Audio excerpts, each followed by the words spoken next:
All right. What's up, everybody? How you doing out there? Welcome back to the show. This is last week's fights. My name is Thinker St. James, and tonight we are going over each and every fight from UFC Fight Night, Usman versus Buckley, taking a look at UFC Fight Night, Hill versus Rountree Jr. And to do all of that with me, as always, my co-host, my good friend, the man, the myth, the legend, and a man who potentially has better takedown defense than Joaquin Buckley, Chase Parton. How are you, sir? Oh, I'm actually up here living in the stratosphere after a card like this, because this one was definitely pretty fun. But, that's all I'll say right now. I'll let you actually carry on for a second before I let loose on this fucking. Yeah. I might possibly disagree with that assessment of this card, but we are going to be going over each and every fight from the card, UFC Fight Night, Usman versus Buckley. If you are new to the show, we are going to be doing just that. So if you have anything that you want to talk about that does not pertain to the fights that we are talking about at the time, throw it in the chat. Remind us a little bit later on in the stream. We'll come back to it. But to start this thing off, UFC Fight Night Usman versus Buckley took place at the State Farm Arena in Atlanta, Georgia. And you said you thought that this was a fun one, Chase. Is that what you're sticking with? You know what's crazy is I think why this was a good one for me is because at the beginning of the card, I'm looking at DraftKings and I'm looking at the numbers, and we'll obviously talk about some of these numbers that were on this book, and I just didn't feel it. So I just wanted to go into this card and have a good time, and I think I was very pleased with the product, and I think this is a very a good thing that you guys should know. When you're not gambling, you can have a stress-free environment and just enjoy fights. So if you are having a time out there and you're stressing watching these goddamn fights week after week, I'm telling you, it's a nice step back when you just don't gamble and you just watch the fights, because there are some on here, and we'll get into them, that are just very exciting for the surprise factor of what happens. Sure. Well, no shortage of surprising things on this card, most definitely. And I agree. I mean, it is very nice to just be able to sit back, watch, and not have the stress of your parlays being on the line. That's what I always do for the Contender Series. I go into it completely blind. I try to not research the fighters. I don't really want to know too much ahead of time, and I just watch the event as a fan, fresh eyes kind of thing, and that is always very enjoyable. So congratulations for making that choice for this card, because I did not and lost a lot of money. But either way, it's okay. We're not going to stress about that. But there were a couple of things that were a little odd to me with this one. I mean, first of all, I did not think that this was a tremendously overall quality card. That is just off the bat. But I thought that it was a little bit crazy that this thing started at 7:00 p.m. Eastern Standard Time. I was like, man, 4:30 p.m. prelims. I missed the apex a little bit with that, but because it was like with a card like this, we were still having to stay up until like 1:30 a.m. to finish it. You know what I mean? You are actually about to lead into a great point that I was probably going to make later. But as of right now, you don't understand how fast this show moved. I know it started at 7 and ended at 1:30. But the pacing was phenomenal this week. I can't tell you, whoever was on the switchboard telling them to go, go, go, go, whoever was doing all that shit, that was phenomenal. Every commercial break damn near you came back and they were in the cage ready to go. So Uh, Well, they must have known that the quality of some of these fights was going to make it feel like it was a million years long. So, um, but no, I mean, either way, that fair enough. Then I never felt like it was like dragging as far as the pacing of the overall event. No, But it yeah, did start to drag. I mean, towards the end, I was definitely ready for the co-main and the main to get underway because, like you said, it did still end around 1:30. But if they would have just started it a little sooner, this would have been perfect. Because man, I'm telling you, they were cooking the promos, they were cooking the people getting out to the cage. They weren't dilly dallying, and I really respected that this week. There was true. even times where I was like, wow, they're out to the fucking cage again. Like they are really giving it to us this time. Felt like True. Contender Series vibes. Yeah, got you, got you. Fair enough. One thing I did want to address very briefly, and I don't know if this was just for me and the region that I'm in, because for every person who tunes in through ESPN Plus, they get different feeds as far as like advertising goes. But for me, there was a lot of times, on ESPN Plus, they have that commercial break screen that's like a placeholder for advertising. It was that throughout most of this broadcast for me. And I was wondering, did they just not sell advertising for this event on ESPN Plus, or like why was that? Because it generally there's ads there, but there was not this time.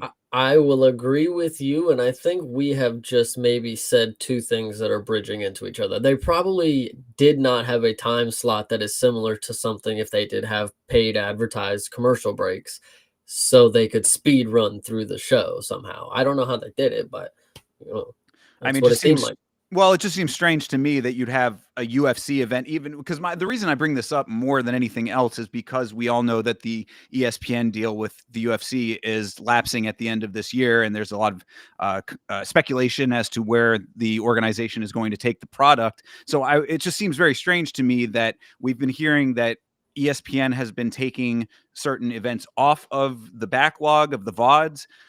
We've been hearing that the conversations between the two organizations have not been so great, and now we're seeing a full-on event almost where it just didn't seem like they sold ads, and that's just all of that together. It kind of is strange to me. So you really wanted to tee me up for this. Don't sit here and say that we've been hearing that they've been taking fights off the catalog. You can go on ESPN right goddamn now. You'll type in Joshua Van. You know what fight they'll show you? The one that just happened 2 weeks ago. He's had fucking 5 in the fucking organization. And one was at the biggest grand stage of the UFC, quote unquote, the greatest experience that they could bring to you to date. And he performed and won on that in one of the greatest matchups that you could probably ever get at flyweight right now. So I just would like you to understand that the ESPN Plus deal, whatever you guys got cooking up, whatever you got going, I don't give a shit. I just get Josh Van back on my screen. I just want to watch the kid. There's people out there. I know them. They're on YouTube looking for him. They're like, you need to get your boy on something where it is accessible. I'm tired of it. Right. So, whatever I mean, there's your confirmation that that's the case, first of all. And second of all, whatever the relationship is like between the two, it would be nice if it gets sorted quicker than later. Obviously, they have to wait till the end of the contract. So that's really not gonna necessarily happen. But it would be nice to know what the next move is and get ourselves ready to make the transition to something better, because myself and I'm sure many other people have always felt that ESPN is a subpar streaming outlet in general, and it's going to be nice, hopefully, at least, fingers crossed, the devil, it might be the safer, but I'm willing to take that gamble. It will be nice to see it on a different platform that hopefully gives the fans a better experience. You're gonna be saying that when they're on Netflix. You're gonna be happy as shit. I'm gonna And have you're to gonna have to re pay for that fucking check. Dude, you Man, don't even know. dude, I've been holding out. I was so proud of myself for getting my money back after that Tyson Paul bullshit, and It'll now it's like, say it'll say UFC on Netflix and it'll be an extra $15 pass each month. Watch. oh, I'm with that. Hey, that's fine. Dude, I am completely okay with paying a little bit extra or having a pay structure that makes sense. If they go away from the pay-per-view model, I would be ecstatic. I think everybody would be, and I think it would be a floodgate opening for fans of the sport, because one of the major barriers to entry to being a fan is having to pay for pay-per-views and having to, go find it elsewhere for the people who do that and all that kind of stuff. It makes it very difficult to consume. So yeah, I'd be completely okay with that, if as long as the quality of the streaming experience is okay and serviceable, giving you the fights as they're intended and all that kind of stuff. I don't care. They could have UFC on Netflix and right underneath, haha, welcome back, Thinker St. James, and I will gladly hand over all of my money.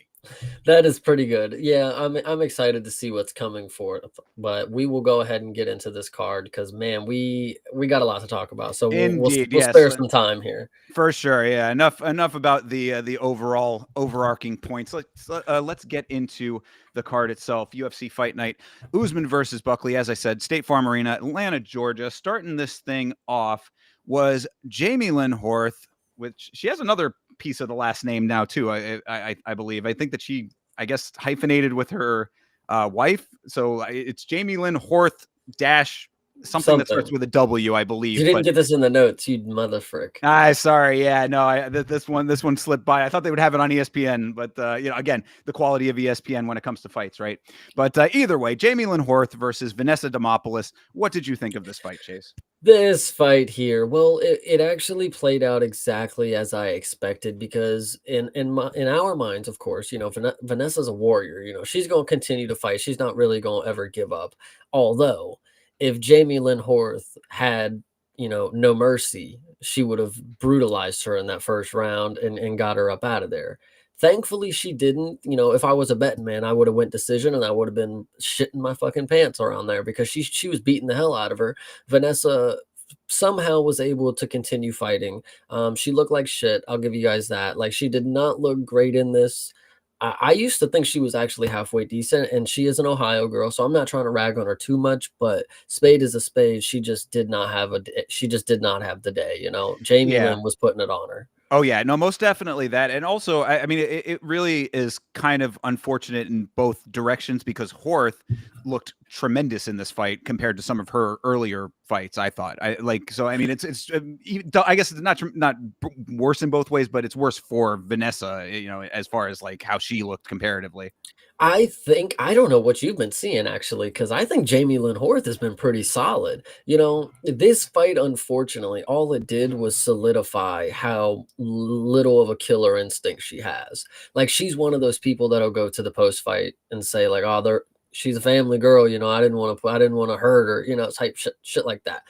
She didn't have like the instinct to go after the kill. She put Vanessa on the mat. Basically, I don't know, but it might have been a knockdown. I remember something happening that was pretty crucial. Yeah, staggered her, but yeah, I mean, I know what you're talking. That was in the first round. Yeah, she could have went and brutalized her, but she didn't. So Jamie Lynn Horth is huge for the division. Also to note, Vanessa was stepping up a weight class, which is horrible for somebody who's 5'2". Yeah. You're already at a disadvantage in any weight class you're going to be at. So that was to note. And then, yeah, Jamie Lynn, she's very tall. She's very athletic. She's super strong with her punches and super technical, but just no kill switch. Like, that's literally all that I can notice. She just was not ready to go put her face in the canvas. Yeah. Well, I can see that for sure. I don't know. I think that maybe, and perhaps it was the opponent that she had this time, or I don't know what the real difference was, but it just looked like she was putting more power on her shots, Horth. So I mean, that's, I think, why she looked a lot better, and she was just landing a hell of a lot too. So again, I think it might have a lot to do with Vanessa just not moving her head very much. But I think that the real issue, and this is what I brought up on the last episode of the show, is that this was Vanessa's chance. Now, granted, again, like you said, going up a weight, it's going to be a little bit more difficult, but this was her chance to show that she had an opponent on that was going to keep it on the feet for the most part. And I had said that if she could not out tough her opponent in this type of a fight, then she's probably not the caliber of this organization. What? You're not understanding what the possibilities are for somebody like Vanessa Demopoulos now, for taking a short notice up a weight class off the couch, getting your ass whooped for a 3-round, opening fight. She's in Dana White's, good book now. She's gonna stay around. If she somehow gets a win. I mean, the last one I thought was going to be an easy win for her, and she got unexpectedly mopped by somebody who's not necessarily that good. This one, she got mopped by somebody who I thought was decent, and this is a short notice bout that you obviously want to if you want to get your name back in good grace, you want to take a fight that's above the person that you lost to previously. If you're able to manage that, not everybody gets that because they got to take a scheduled bout. Vanessa Demopoulos obviously saw this opportunity, and she did not win, of course. But I think stock was at least raised in Dana's eyes, like, okay, she's somebody that I can count on, at least for one more. Well, yeah, and that might be the case, but I mean, the weight being what it was, I think that if her technicality was sharper, it could have been a different situation in general, but it wasn't. If Vanessa can't make the weight down a class, she can't hang on the ground at all, and if she's getting pieced up on the feet, then I mean, what is there left? As far as value of the fighter besides being game, and I mean, she might still get a couple of fights that way, but as far as like backing that horse, I'd be very concerned. She'll go back down. She'll go back down to her actual weight class, and she'll get a bout where it's probably an easy win for her, but that's at least what I'm hoping. I don't know. Maybe I'm wrong. Yeah. Well, I mean, I thought that there was, like I said, Horth making some decent improvements as fight over fight. Again, the power looked like it was there. The accuracy was definitely there. The output was also there.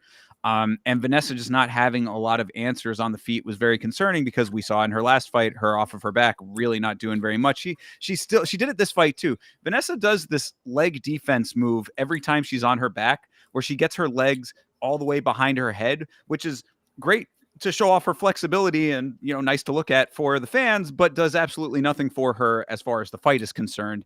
And it just like time and time again, you just see her folded up like a wonton, and it's like, oh, this is such a bad visual as far as like optics go in this sport. You're just like you're pretzeled down there. There was a tweet, and it was a screenshot of her in the position that you're talking about. Actually, it was more this one that they had this picture of was her the spread eagle basically, and they were like, Vanessa Demopoulos once again showing us that she used to be a stripper, and it was like, dude, like, oh my goodness. I mean, she goes full spread eagle very often. She gets in very sexual positions. I mean, as a fan, I am a fan. I'm just saying, but and everybody likes to see her do the splits at the weigh-ins. You know what I'm saying? I mean, like all of these elements. That they're again. She's gonna come back for that reason. Look, Eileen can shake her ass and get fucking whatever she wants. Vanessa Demopoulos, I think if you start getting a little risque, you might get a little further than where you are right now. And I'm obviously joking, but I hear you. I mean, it's to me, it's just unfortunate because I think that Vanessa is a tough opponent. I mean, like I think that she's like really one of those like game fighters. She does want to go out there and advance and push forward and throw and strike and stuff, but it's just like, up a weight with I mean, you saw how much taller every disadvantage in the book. I mean, exactly. Height, weight, reach, whatever you want to say. Like, but she is one of those fighters that you can't necessarily not counter out, because I don't think she's ever just going to come back and get a finish or something like that. But she's somebody that is like destined to just go to the belt. Like, you're never going to just have somebody that can just. I mean, Jamie Lynn Horth could have, again, brutalized her, but I don't think we're going to see Vanessa get flatlined kind of deal. Women just don't normally, have that ability, and Vanessa's not somebody that I think can like go down that easy.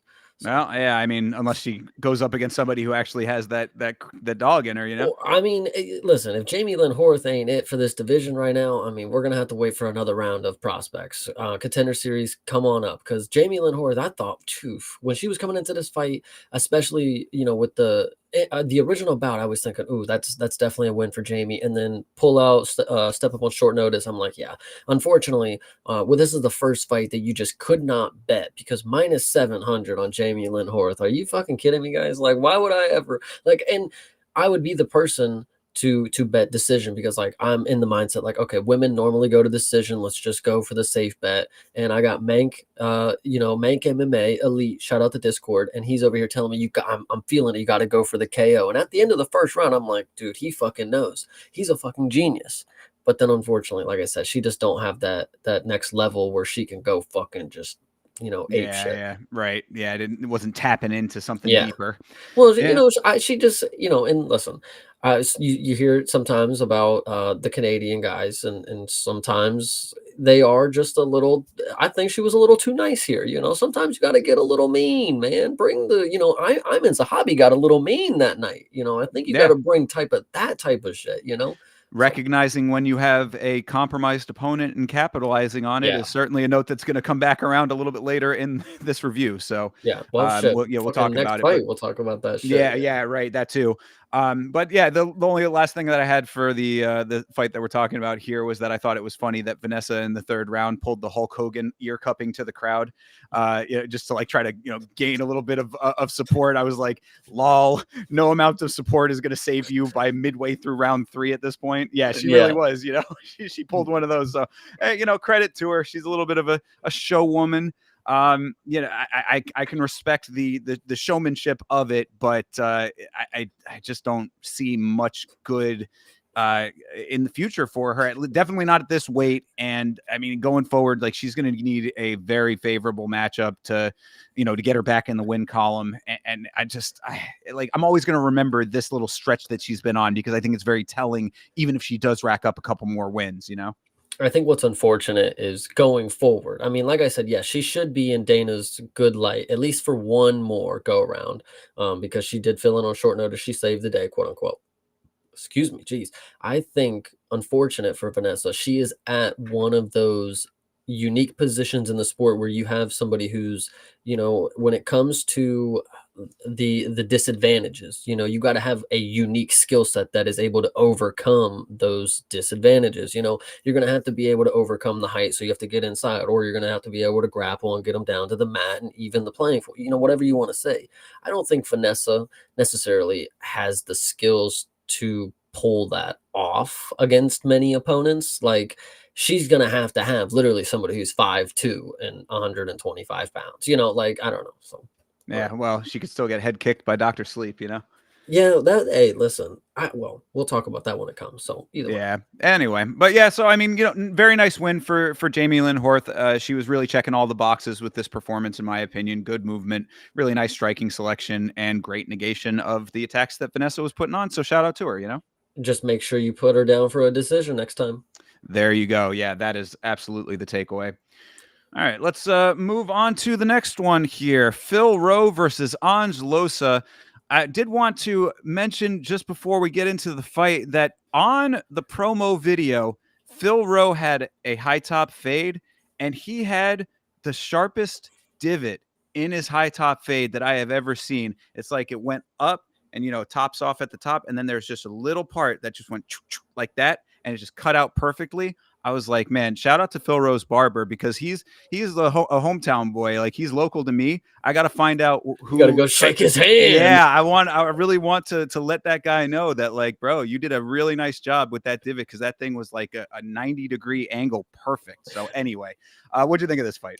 I actually think this is not the first time on the card that we'll talk about pictures that don't necessarily, or the video promo don't line up to what we see in the cage. But either way, this fight here, oh brother, for 2 rounds, this went exactly how we thought it was going to go. This was absolutely drawn in the fucking playbook for Angelos to fucking go out here and wrestle fuck this dude. And let me actually make a note to start off.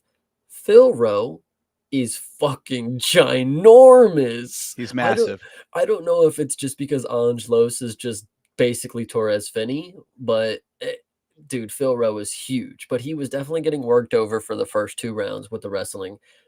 And credit to him, he did not get frustrated. He did not let it, affect him coming into the 3rd round, because holy shit. Talk about one of the craziest comebacks. I'm not going to lie. Like, this was absolutely nuts. And the way the finish was happening, and the cameraman had the perfect angle of where you can see Phil Rowe holding Angelos's head and just unloading on him, dude. It was absolutely, talk about picture perfect. Like, that needs to go on a fucking videogram on a wall like that.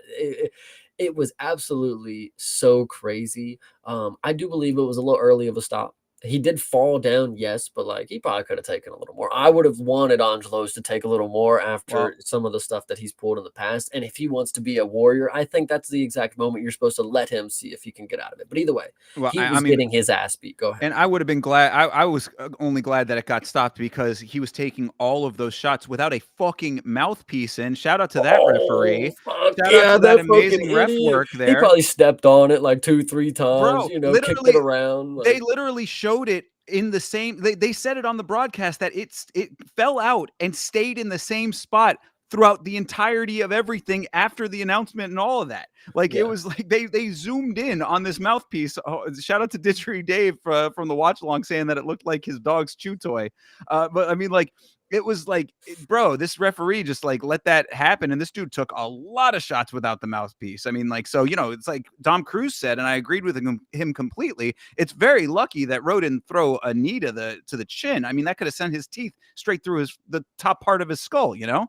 But anyway, so yes, this was a very, very impressive comeback for Phil Rowe after 2 terrible rounds. I mean, like, this was, like you're saying, like, this was the a down the line game plan that was working out really nicely for Ange Losa.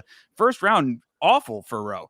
If the game plan was to get Losa to punch himself out, it was a good start that way. But I mean, it was a lot of early striking for Losa that was really working out for him, and Rowe not great off of his back. I don't know why I thought that Phil Rowe was a grappling guy. I had said that on the last episode too. I guess I might be mistaking him for another dude with a similar build and Another characteristics. Phil. It could have been because I thought that he was like a flow grappling guy, like one of those type of dudes. But I guess he's just a tall, lanky striker. I mean, Losa nearly finished Rowe in round 2. I mean, like he was on his back, like really taking some heat there. And then finally in round 3, he starts turning up himself. Phil Rowe does, and systematically overwhelms Losa, striking his way forward, which I really appreciated. And then the mouthpiece comes out and Rowe just pummels him without it. And like you said, that angle was perfect because like if you didn't see it, it was really a sight to behold because it was Phil Rowe with his hand on Losa's face to hold it in place and just power shots to the side of the head, man. I mean, it was like bang, bang, bang. It had to be like 5 of them. No, it was definitely more. It was like 7. Yeah, 5, 6, 7, something in there. And the thing was they were unanswered because Ange was already staggered, so his hands aren't really moving correctly. So he's like reaching and just it was definitely a sight to behold. Is definitely like, I don't know. I give Phil Rowe credit because after round 2, I said, guys, we have the welterweight Jose Johnson on our hands. Like, this guy is tall for nothing. He doesn't do a goddamn thing, and he's losing to Ange Losa. So shout out to him for making me eat my fucking words because I'll definitely remember this guy. He can he can get wrestled for 2 rounds and be ready to bang in the 3rd. Yeah. So, And how crazy is it though that Losa essentially sold this fight because he didn't level change? You know, I mean, like he could if he had just gone down and hugged the legs, bro, go and start crotch sniffing, he would have won that fight. So that is a wild thing in and of itself. He got caught too early, didn't have the wherewithal to make the adjustment to change levels because that's all he needed to do because he was solidly up 2 rounds. Like even with the damage that he had taken, had he gotten the level change before those heavy strikes went in there, I mean, he would have sailed to an easy victory. So unfortunate there. Never can I ever back Ange Losa, and I really feel very stupid for going against the hometown hero over here. But shout out to Phil Rowe putting on for the city. The Ozone salutes you, my man. yeah, I definitely feel bad on this one too. This is one of those ones where I'm like, oh, I don't like him, but I do think that he should win this matchup. Right. So coming from a person who didn't gamble, I'm like, man, thank God I did not fucking bet on this dude because that was a great performance. Yeah. But then the gambling side of me, I would have been so sick. I would have been sick as hell watching him get finished like that. So it's whatever. For sure. Yeah, most definitely. This certainly would go into comeback of the year territory if that was a category. So keep that in mind for, future reference. This is one of the better comebacks that we've seen this year for sure. Absolutely. No, this one, I don't know if I can say it anymore. Like the finish was brutal. It was absolutely it wasn't brutal in the sense of like, oh my God, he's beating him to a pulp. Like somebody step in. It was like almost like, man, he is just really doing him dirty with this one. You don't see it often enough because I don't know. It's just some people just don't have that dog in them like that. Right. Where I'm gonna hold your head right there and I'm going to punch you right in the face. Like, I don't know. It's a little different. Sure. Yeah, no, most definitely, man. Absolutely. And I mean, as far as like Phil Rowe goes, I like they were talking in the post-fight interview a little bit about like his mental state and like, you know, feeling comfortable inside the cage and feeling like you can be yourself inside the cage, that kind of stuff.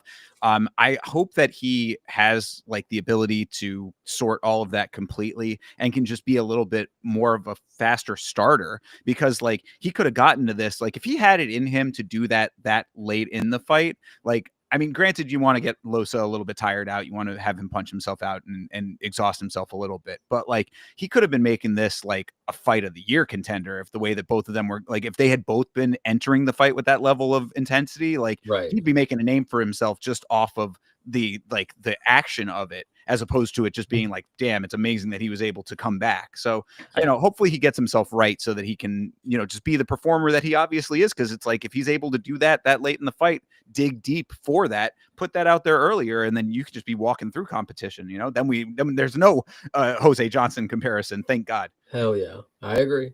Yeah. So good stuff for Phil Rowe in one of the better comebacks we've seen this year.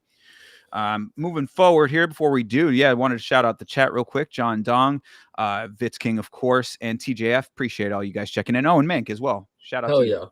yeah. Yeah. All right, so moving on to the next fight here, Ricky Simone versus Cameron Smotherman. Didn't have too much to say about this one. It was, you know, a nice performance for Ricky. Yeah, standard Ricky performance. I think I don't really Yeah. have too much to say. I think the more interesting thing that we can talk about though is, so me and Mank, we were talking about before this fight, or kind of during the fight, we were like, what, you know, where is Ricky Simone from? Like, where, you know, what's his, like, you know, his ethnicity, you know, right, kind of deal. Mhm. And me being the person who knows nothing, I was like, I don't know. I'm thinking something like Italian or something. I don't know. That was definitely wrong. Or Yeah. what did I say? Maybe it wasn't Italian, but either way, I said something really stupid. And turns out he is actually, I believe it was Mexican. I don't know what the actual, but either way, he is cousins with Vince Morales, though. Did you know Ah, this? you know, I did not know who exactly it was, but I did catch a little bit of his post-fight interview, like his the presser interview when they're Yeah, at the table, and he did say that he had, I think he said two relatives who are also MMA fighters. So I was like, oh, I wonder who those are, yeah. because you know, it definitely wasn't anybody who also has the last name Simone. I thought, at least, he's the only Simone that I can readily recall. But that, you know, that's interesting.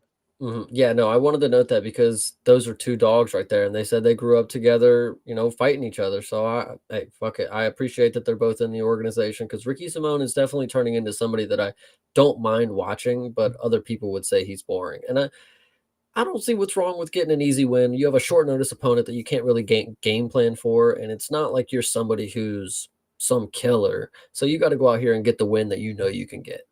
Yeah, I mean, and also we've seen Smotherman with some really nice hands before, so I would think that trying to avoid getting into firefights is probably your better option, as opposed to, you know, standing and banging and throwing the dice on that one. I mean, you know, if you know that the dude is coming out there with some heaters in his hands, then, you know, doing some good grappling is exactly what you should do. And Ricky Simone did exactly that. Really nice pick up and drop in round one, some good grappling throughout that round and throughout the rest of the fight. I mean, you know, I think also Ricky exploited some of the weaknesses that I had already seen in Smotherman as far as his striking goes, because he's one of these guys that keeps a super tight guard.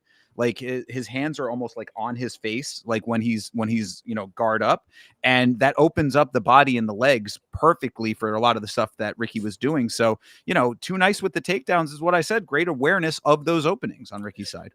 I think what's unfortunate for Cameron Smotherman is taking a fight like this on short notice. I think you got to weigh the odds, because yes, you want to be on Dana's good side, but also you're a prospect who's just wiped. You know, he's beaten some pretty decent names already. You just took a loss to Ricky Simone on short notice. I mean, it is a decent jump on short notice, but like, you still took an L and you didn't really make an impressive note on that. Well, and So also let's also keep it a buck on that one, because he's beaten a name on short notice. Smotherman is kind of in the doghouse a little bit because of the activity, because he's coming off of not only this loss now, but then a loss previous as well, right? I mean, he had lost his last one.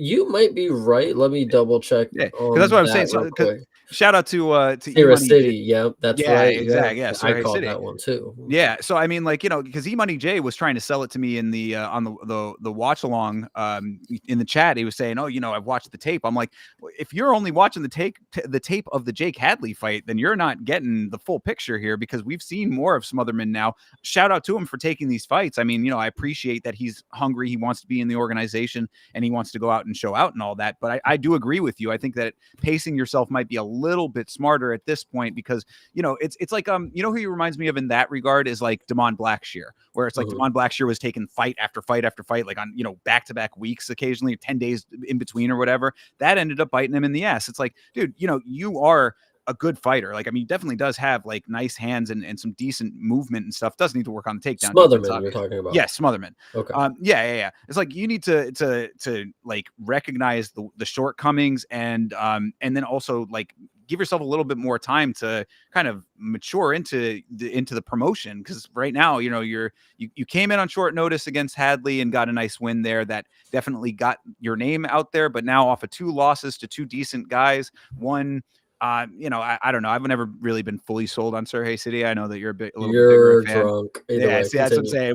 saying. Whatever. We can agree to disagree on that one. But Ricky Simone is a dude who's been around for a long time, and he's one of those guys that I think, again, I talk about the gatekeepers of the echelons. Like, I would say that, like, to get into decent middle unranked territory that you should be beating Ricky Simone.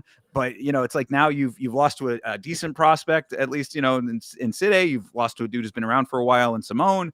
You're not doing yourself any favors by continuously picking up the phone right now, is all I'm saying. Yeah, the problem is also is after this, going forward, it's not like thinking like, oh, if Cameron Smotherman had a full camp, he would have beat Ricky Simone. Like, there's some light there. Like we can see it. But like full camp or not, he would have lost to Ricky Simone. Full camp or not, he probably would have lost to Cirrus City. I mean, he did, whatever you want to say. But Right.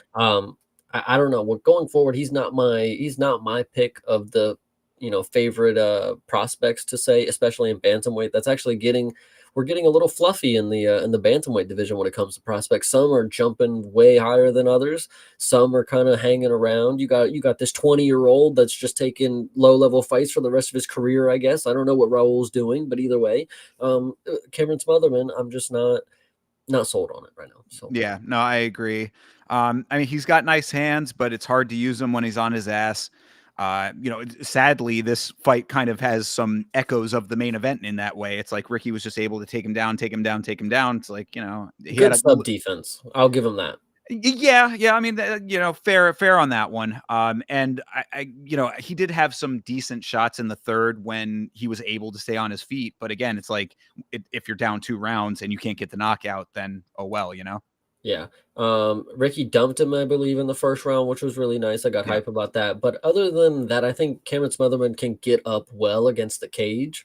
Not necessarily in the hold down position when he's up, when he's able to be against the cage. So I don't know. Those are my two keys, I guess.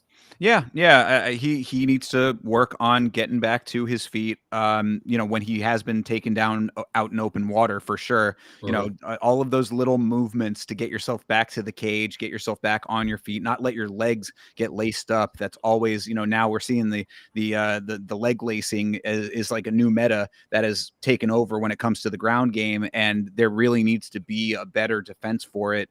Or a negation of it, because it's like so many guys are just they're down for the count when their Mhm. legs are laced up. So, Yeah. he's an unfortunate victim of that too.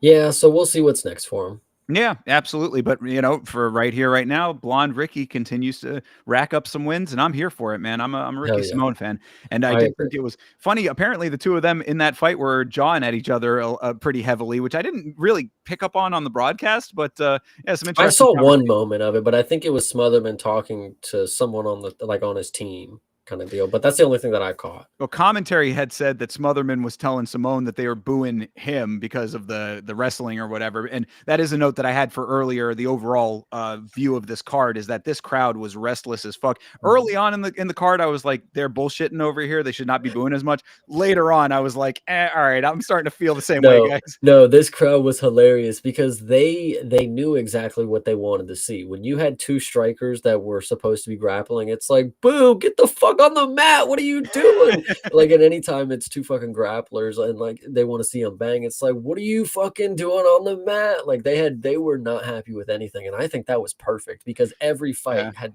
you listen, if you have a reason to be mad every fight, they have a reason to try to prove you wrong. So I think that adds a great element. If every fight you're hearing boos, you got to be the one to shut them up. Like, I think that's key. For sure. Yeah.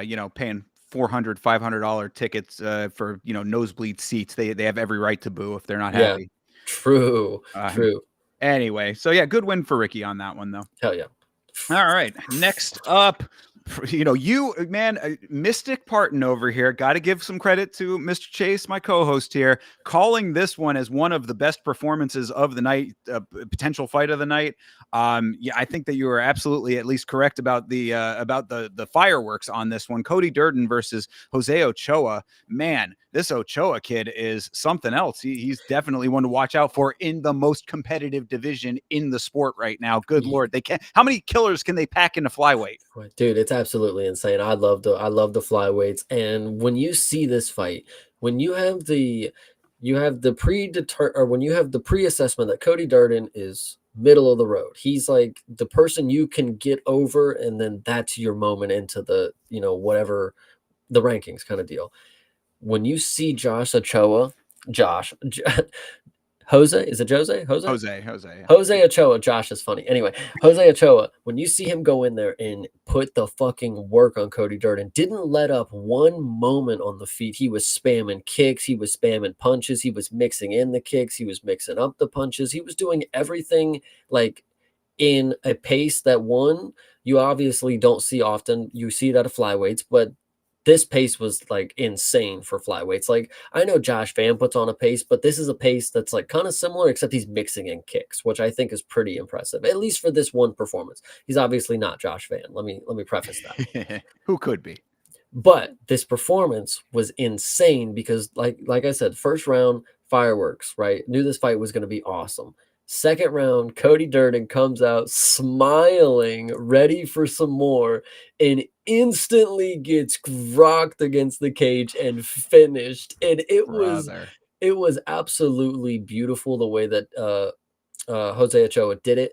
He fucking just went out there and just, I don't even remember what he did. He didn't hit him with the first punch because it was more like a setup, and then he just rocked Cody Durden, sat him on his ass, and then just pounded him. And he obviously was out. Like, it was kind of brutal how many shots he was taking because like he was laying down, like getting pounded. Well, I mean, backtracking just a little bit, I mean, this was great work from Ochoa in general across the board. But one note that I definitely wanted to mention was that it was really nice to see. We're talking about takedown defense in the last fight. It was really nice to see Ochoa able to get back to his feet when Cody got him down, because Durden is one of these guys that, like, he gets his hands on you and he can figure out submissions. We've seen some really nice submissions from Cody Durden in the past. So, anytime you're on the ground with him, yeah, he's one of those guys that's like, yeah, the overall record is going to be what it's going to be, but like, we have seen some really good performances out of him. So it's like, you never know if you're going to be the unfortunate victim of one of his good nights, So Yeah. I thought that was really nice. And then Ochoa was swinging a little bit wild, but when he tightened up the accuracy, he found the mark with really nice power. That's the other thing too. It's like he was starting to throw out some crazy haymakers and stuff like that, and then he kind of reeled himself back just a little bit. And when he was finding the mark, the amount of power he was putting on those shots, really, really nice. But then at the end of that first round, Durden started to recognize that, I'm getting touched up, so I need to throw too. And shout out to Cody Durden landing a couple of decent shots. He got himself back into that fight for a little bit there. And then he got the takedown at the very end. So, Ochoa ends the round on his back. Optically not great in that small little moment, but like, you saw the amount of damage going through there. So it's like, how is Durden going to come out in the second round? Well, didn't matter because Ochoa took every round, starts on the feet, quite literally off the blocks, gets that knockout in round 2, uppercut into the left hook. Yeah, it was really, really nice. Yeah, this was a damn good performance. Unfortunately, I think what's key to note is Ochoa put on a great performance. He's definitely a prospect to look out for, and he's going to make the division interesting. But there's just one thing to note is that how good is Lonnie Kavanaugh if he put this guy through the ringer for 3 rounds? I don't know. I think that guy, and especially, and we talked about Vanessa Demopoulos being an undersized, player in the game. Lonnie Kavanaugh is one of those guys who is he's gonna have so many disadvantages going forward in his career. But when you go up against a guy like this, and he puts on a performance like this, and I think back to what Lonnie did to him, I mean, this is a fucking fun division, guys. This is going to be interesting. There's going to be a rematch that I'm feeling here soon coming with those guys. Got to Could be. Yeah, yeah, very well could be. I mean, when it comes to Lonnie, I'm just worried about the power with him, but I think he makes up for it in speed and accuracy too. So like, yeah, down the line, a rematch between these two guys at like the next stage of their career, when they're both leveled up a little bit, they're both more situated in the organization, have a couple more fights under their belts. I think that there could be a really, really fun rematch. I would like that. Well, I think it's very possible. And hear me out. I know Cody Durden's a big jump, so Ochoa could be ranked here soon, and he could get matched up with a real killer. But I think for the time being, Ochoa's only loss should be Kavanaugh until they get high enough. Until obviously he faces somebody that's fucking, Pantoja or anything like that. Ochoa should rise to the rankings, and then when Kavanaugh's been in the rankings probably for a fight or two, then we'll see them pretty close, and I think that's when we'll call for that rematch in a main event on a fight night. Probably won't be a main event because they hate the flyweights, but we'll see. Yeah, we will see. Right now, I mean, we definitely did see, and we saw Yeah, a performance of the night bonus for him as well. So shout out to Jose Ochoa for getting the job done and putting on for Peru. yeah, We've got a couple of Peruvian fighters coming in now, a little bit more representation of Peru and some of the other smaller Hispanic countries, and nice to see. So I like it. yeah. It sucks that this fight came before the next one because it just gets completely overlooked, I think. But Yeah, well, I mean, this is talk about performance of the night. Let's get right into it. Malcolm Wellmaker versus Chris Mutino. R.I.P. Chris Mutino. You are forever the man, but God, the sacrificial lamb that you have been. I mean, that is what you need to take away from Chris Mutino, ladies and gentlemen, is that this man dies for this sport, and mhm, he needs to be respected as one of the greatest to ever get knocked out, because he goes out there against absolute like legit killers, like people who are either stars already or are going to be stars, and he walks face first into the flames and the mhm. punches, unfortunately, but still he does the damn thing. So I got a lot of respect for Chris Mutino. I think what's key to note, and I don't think you saw that I posted it in the Discord. I don't know if you got to take a note, but they did release the pay amounts for the fighters on this card. Yes. It is key to note that Chris Mutino went out and had this performance for $14,000, guys, and that is a shame to say because I think somebody who comes back into the UFC for a second stint, 14,000. Julius Walker on his debut made 12. Chris Mutino is somebody that you damn sure need to put a little respect on. He's somebody that Sean O'Malley, your fucking prize boy, couldn't even finish. So they should have gave him a little something, I think, because I mean, honestly, you throw him up against the bantamweight Poton. I don't know what to tell him. I mean, that's just unfortunate. For One thing I real. want to know first. Yeah. This is the other time. This is the first time I think I didn't notice the one with Phil Rowe. This time they showed the old footage of Chris Motino in the promo video. So he's got the green hair, and then Yep. he does, and he's clean shaven, and then he comes out looking like trailer trash. Like I think it was definitely a sight to behold. And like you said, dude, he's game as fuck because you come out here against Malcolm Wellmaker, who's a known knockout artist. Like he is walked in the UFC, knocked somebody out. And that's all you need to know so far. I mean, all you can see is that he knocks people out. And once again, we'll have the conversation about going forward. We're gonna have to see the other skills, just see how well rounded he actually is, what he's working on, yada yada yada. But as for the time being, I said it before just because it's a fun thing to say about him because it is a really cool thing that he is a legit gunslinger. But absolutely does he sling his hooks from the hip. And I think it is absolutely insane the way that he does it because yeah, it's somehow not as telling as you would think. Obviously, he's winding up from a farther location. You would be able to track it down, but he sets it up with the kick so well. He knew exactly what he was doing. He's going to kick low, he's going to kick the body, then he's going to fake the kick to the body, and he's going to rip a hook that comes from the fucking gates of hell.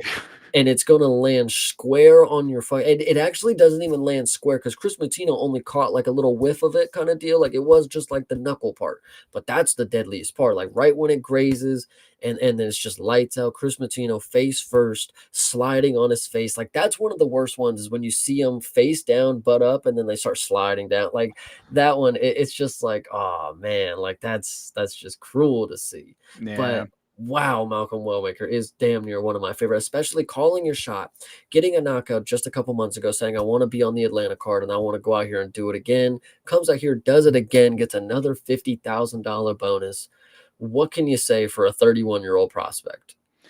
I mean, you had said he's somebody that you need to remember the name. I mean, we had said about him prior to this that he was knocking people out so efficiently that he was somebody that we were forgetting about because it was just he's in the cage, he's out of the cage. He was getting the Yes. job done so quickly that he was almost forgettable in how great he was. I think that is why the Alex Bejeda comparison is really ringing out to me is because he's not even having to use the other skills because what he's showing on the feet is unbreakable as of right now. Like he's doing it so well and he's going to continue to do it just at that level until somebody makes him have to figure it out.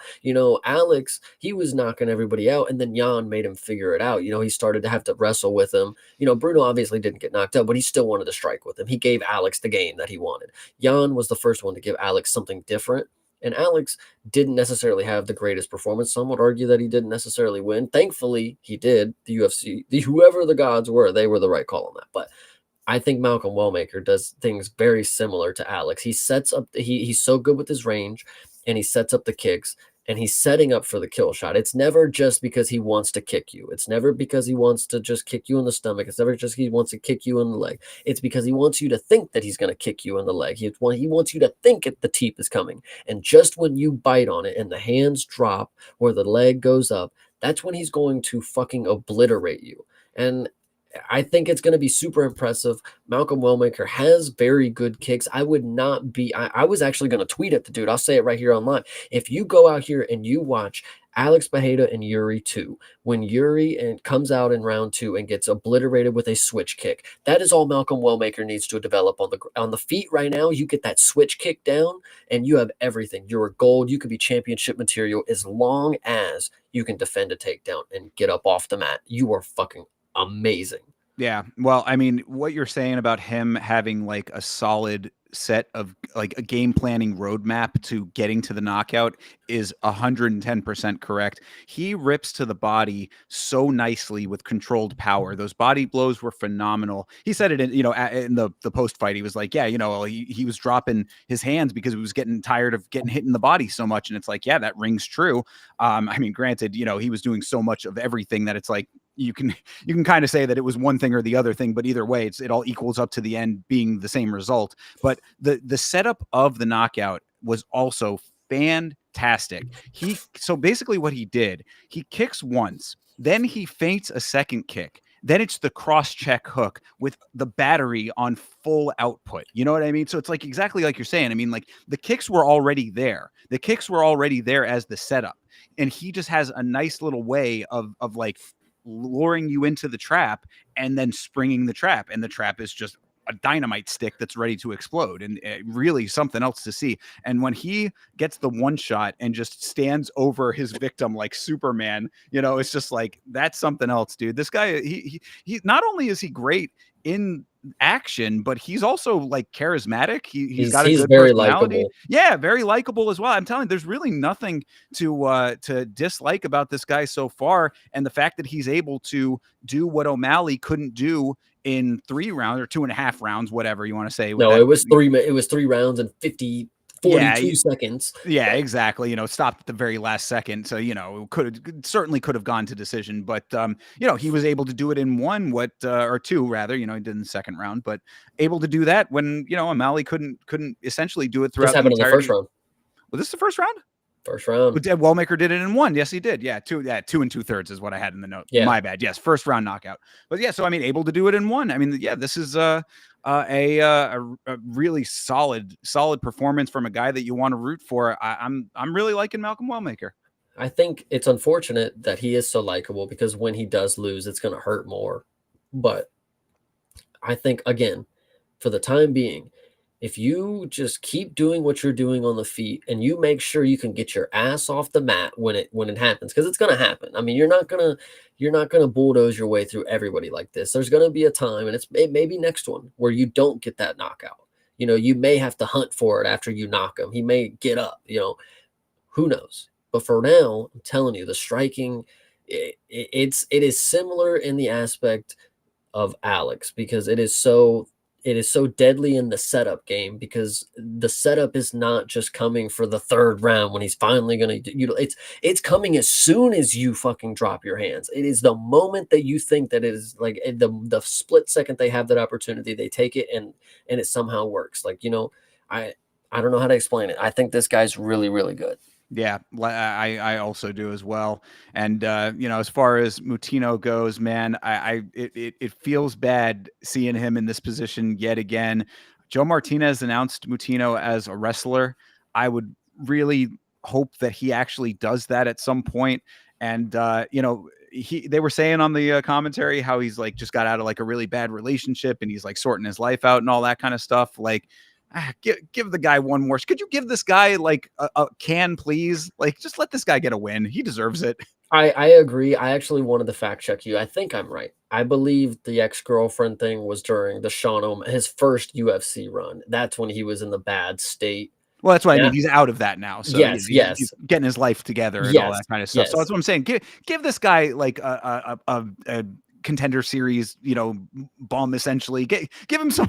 Let him have a fight where his opponent drops out and he gets a short notice replacement. Just give this guy a win in the UFC, for fuck's sake. Yeah, I kind of agree. For For everything he has $14,000. done for you, Yeah, but you got to understand this.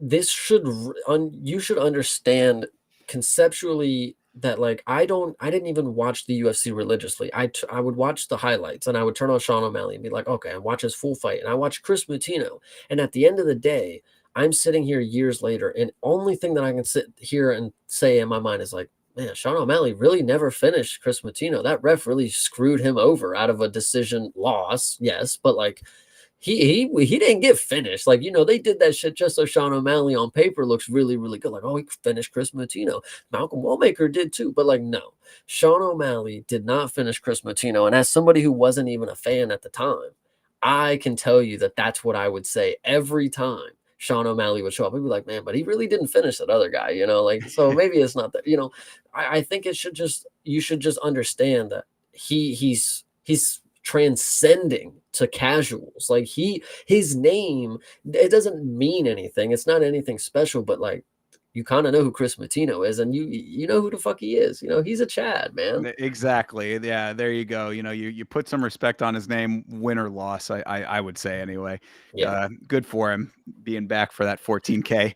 Yeah. And thank you to Malcolm Wellmaker for getting this knockout, because we got a promo package because of this knockout for the main event. Of course, they filling up that time that it would have been for the fight, and yours truly making a little guest appearance on that one. So thank you very much, Chase, and shout out to Badger for catching that clip and making me aware of it. But yeah, if you go back and watch the promo package after the Wellmaker knockout, you'll see your boy Thinker out there in Tampa, mugging and standing over a very lovely police officer who is a very nice lady as well. She was quite charming. Yeah, nice. Yeah, no, I'm glad you brought that up. Yeah, I didn't know when exactly that had happened in memory, but dude, when Badger showed up in the Discord and he's like, "Holy shit, did you guys see it?" And I'm like, "Fuck are you talking about?" I mean, yeah, of course, I saw Malcolm Wellmaker blast this dude's fucking out. He's like, "Dude, Thinker was on the UFC," and I was like, what the fuck are you talking? Like, what? Like, his tweet popped up. I'm like, I know he don't be on Twitter that much, where he could, like,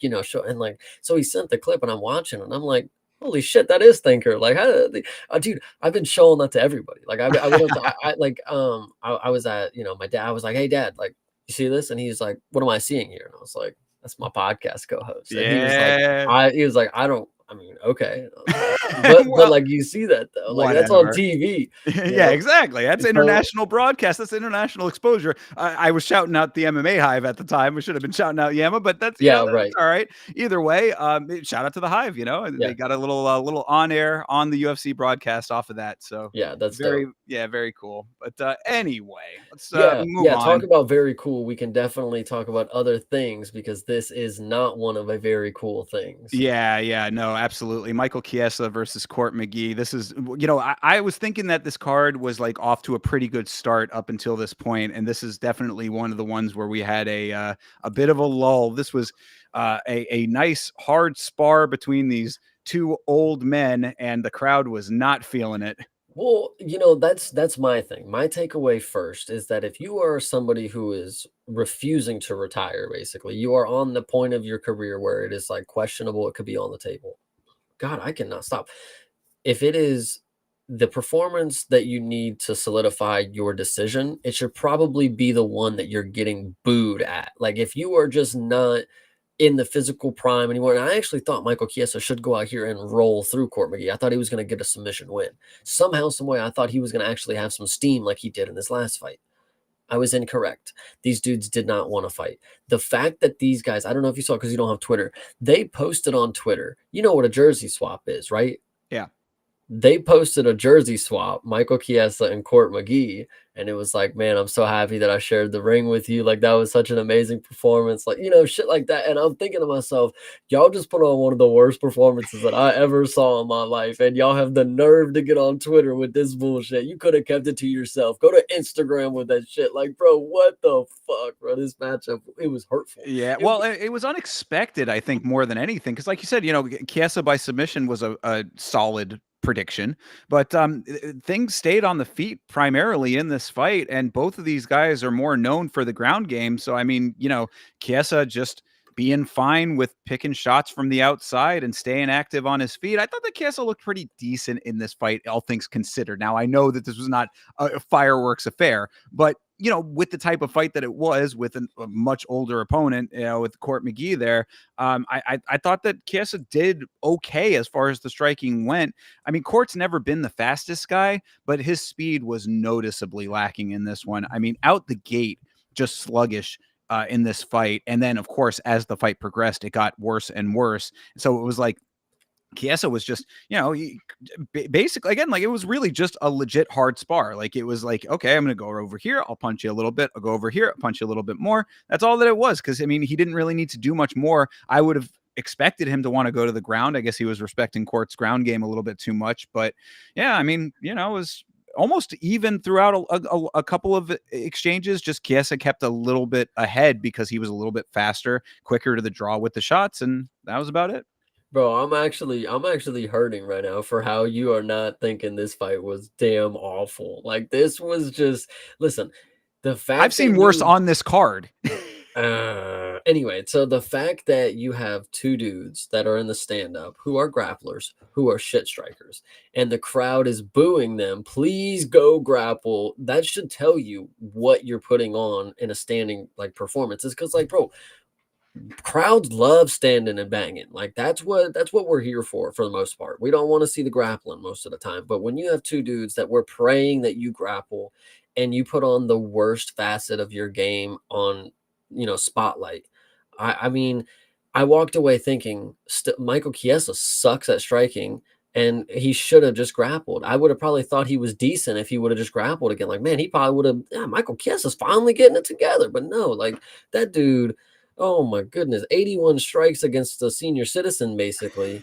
Like, He's a senior citizen himself, though. I mean, I agree. Like, if you're gonna wear a gray beard and you're gonna be in the sport still, you have to be called. Like, you have to be good. Like, you have to be very, very good. Or, like, in my opinion, why are you even doing it? Like, is it for the love of the game? Because that's not what this promotion is for. This is not for just the people who can't seem to let it go. This is the top. This is the pinnacle. That's what we should be having to say. I know we want to cater to the people who built the sport and who have been here forever, but like Michael Chiesa, they booed you and you are like, I know these are casual people booing you, but like the performance is just not lending to what you probably are wanting to give the fans. If you are a diehard of the sport, you should know that you're trying to put on a performance for the fans. Like, entertainment is key in this. And if that's not what you're giving us, dude, I was all for when you got a submission, but that one is not it. So Yeah, I mean, and he also does have a cushy desk job now too, as an analyst. So it's like, I mean, yeah, what are you really doing it for? If again, you just love of the game, like you said, but yeah, I mean, lower on the prelims, early prelims, if anything, maybe makes more sense. But I did think it was pretty funny that Mike had to apologize into the camera about the lack of excitement in the fight because they didn't interview him afterwards. yeah, It was a little exactly. See teardrop that. moment. Yeah, I agree with you. That was actually perfect, I think. I think that's exactly what I would like to see every single time is like as soon as the cameraman's about to walk away, no, no, no, no. Like I want to see shit like that. Like because if you don't put on the performance, they need to actually just troll the shit. DC needs to walk in with the mic and then they need to call him and then be like, oh no, no, never mind. And then they walk and have him walk back out. Like that would be even better. Bait and switch them, just Yeah, yank it. exactly. Yeah. Exactly. But either way, I'm being an asshole, but Michael Chiesa, I think I don't know, bro. You got the win.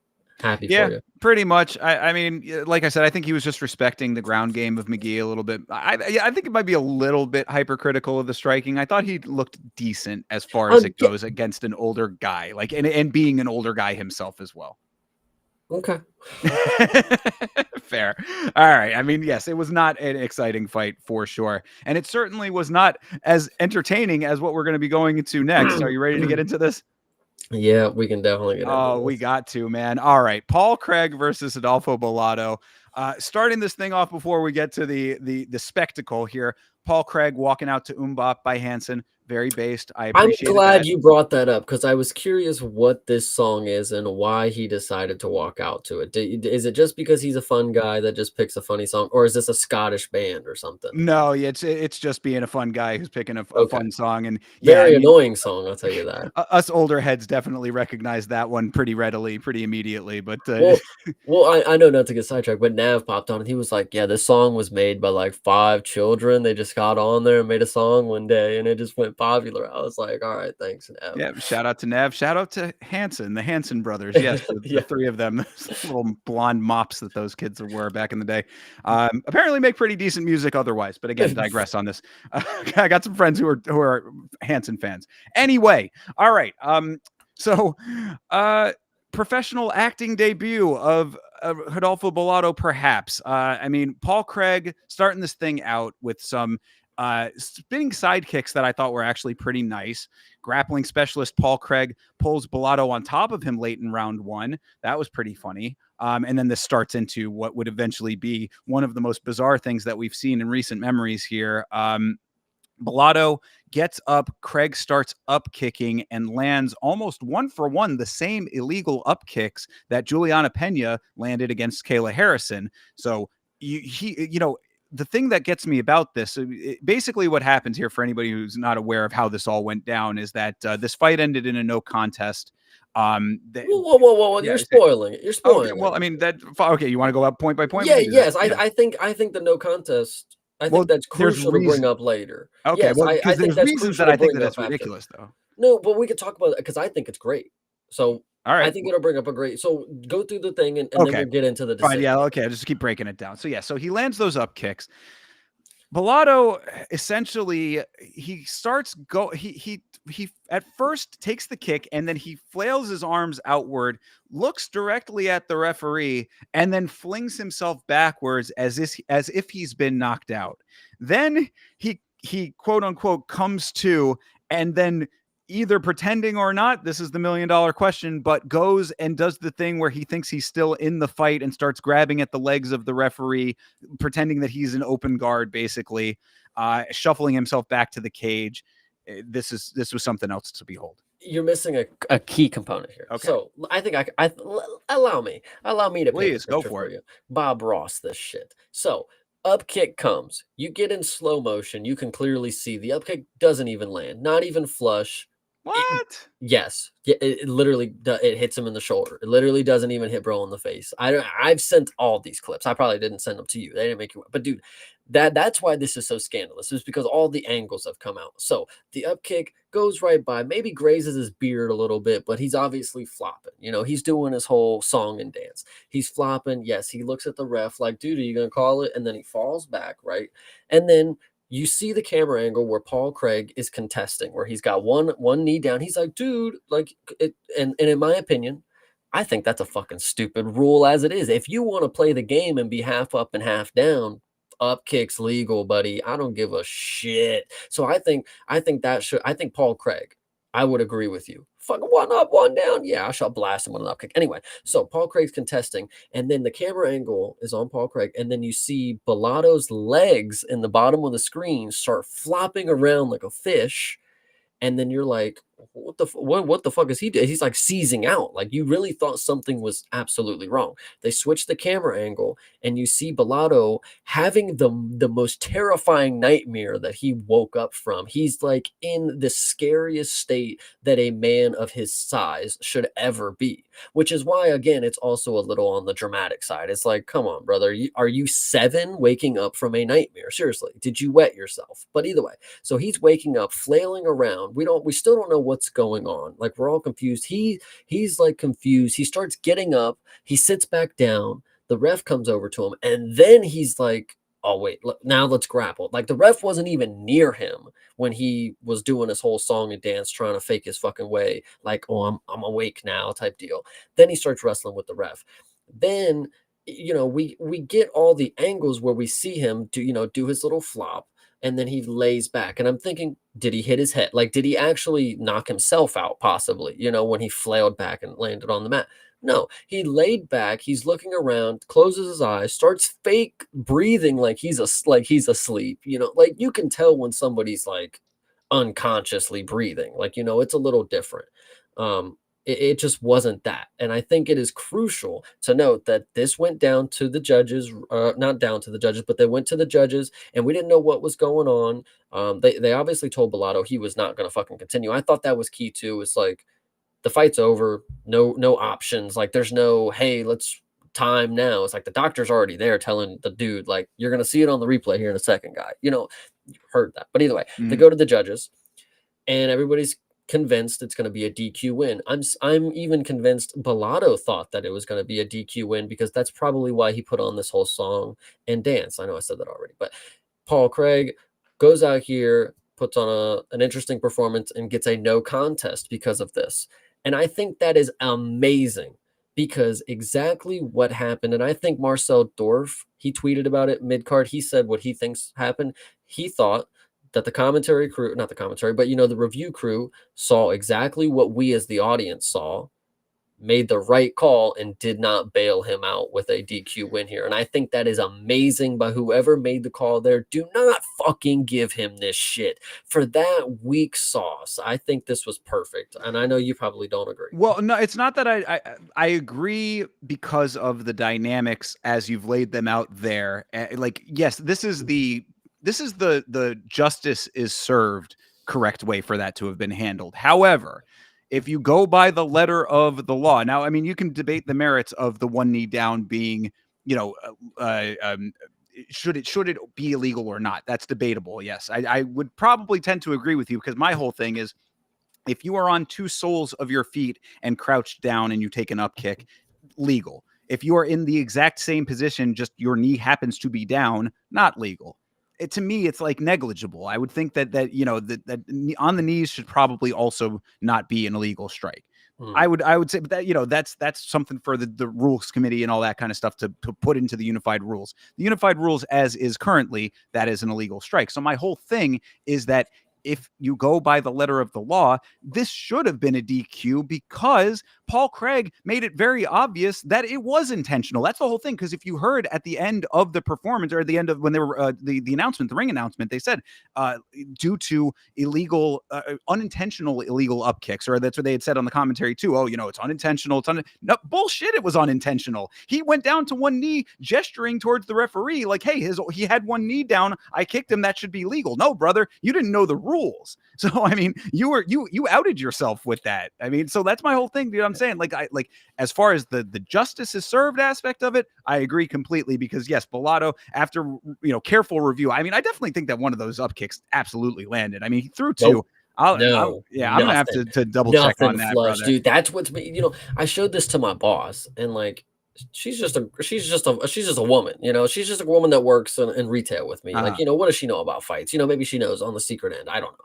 But I showed her this, and she said, even I know this is like WWE level stuff. And I was like, thank you. And then I just went on about my day. I'm just glad she watched that one video for me. But like, yeah, like this was ridiculous. Like, nobody should be acting like this in the UFC. That's what's crucial. And we'll get down to somebody who has, later in the card, we have somebody who continuously has had moments where they do some weird things like this. And then it creates an image on yourself. Bellato, the image that you have right now, one is that you have herpes, and two, you're just a weird dude who just doesn't want to fight. Like the most harmless guy on the roster has bursting for a DQ win. And I think it's funny too, is Bellato came out and said, like, I he doubled down on it. I was unconscious, my body was tingling, and I whatever. And he said, why would I want to weigh out of a fight I was winning? And I'm like sitting here thinking, who the fuck thought you was winning? It was close, brother. I mean, maybe, like, I don't know, but like, yeah, that was definitely, he didn't want to fight him. And the problem is too, it's not just that this is a fight and this happened. This is a fight where it already fell through, and they were like, no, we have to make this happen. So the fact that it ends like this, it's like, well, what the fuck did you book this for twice? We could have had some other bum against Paul Craig, like. Yeah, for sure. I think even on commentary they said, cursed fight. And I guess that is somewhat accurate. But Yeah. yeah, strange way for this thing to end, strange route for Bellato to have taken. I do want to play devil's advocate a little bit, only to say that I have seen certain people saying that, oh, well, we have seen delayed knockouts in the past, and that is true. We have definitely seen people who look like they're still there, and then what seems like seconds go by, and then they fall, or then they're knocked out. This did not appear to be that. And I think Anthony Smith actually had a really good assessment of it. On the post show, they were going over the fights, and he kind of broke it down, and he was like, I've been in there. I've seen this a lot. This did not look like what it should look like if he was actually delayed knocked out. So yeah, I mean, after, in the moment, I always want to give the benefit of the doubt to these fighters. It's like they're doing something that, 99% of the population will not do. They're, all warriors for making the walk, et cetera, et cetera. But at the same time, like looking back and watching it step by step and watching it in slow motion, and then just the dramatics of him going, pulling guard on the referee. It's like, bro, you really were selling, man. It wasn't enough just to sell the knockout with the big flop backwards. He had to really go the extra mile with he thought he was still in the fight, Well, I think what's also appearance. key to note is that I think after a certain amount of time, when he got the no contest, I think he realized the jig was up, because he just walked out. Like, if you were seriously somebody who got knocked out like that, and that was something to happen, your body's tingling, get the stretcher, get the fucking stretcher. Like, get me up out of here. Like, I'm not about to do the walk where we do the whole hand raise thing. It's like, yo, I couldn't feel my feet. Like, something like that. Bellato took his L, walked up out of there with a, like, well, I don't know. Like, I tried, guys. Like, that's just all that he had for us. And like, I hate to break it to you. And unfortunately, it's Monday, so we would have seen the news if it would have happened. But Bellato ain't got a place if this is how he's going to be acting. Yeah. That was some soccer level flopping. Like, again, you break it It's just down not a good piece for by the piece. fucking sport, dude. Yeah. It's just not good for what we have for the product. Like, we normally don't have people who embellish shit like this. Like, this is outward, like, blasphemy. Like, you're watching this, and of course, every week there's something new that happens, right? But like, do you want to be the one person that has the moment that you're like, what the fuck was going on in that fight? Like, I don't know. Yeah.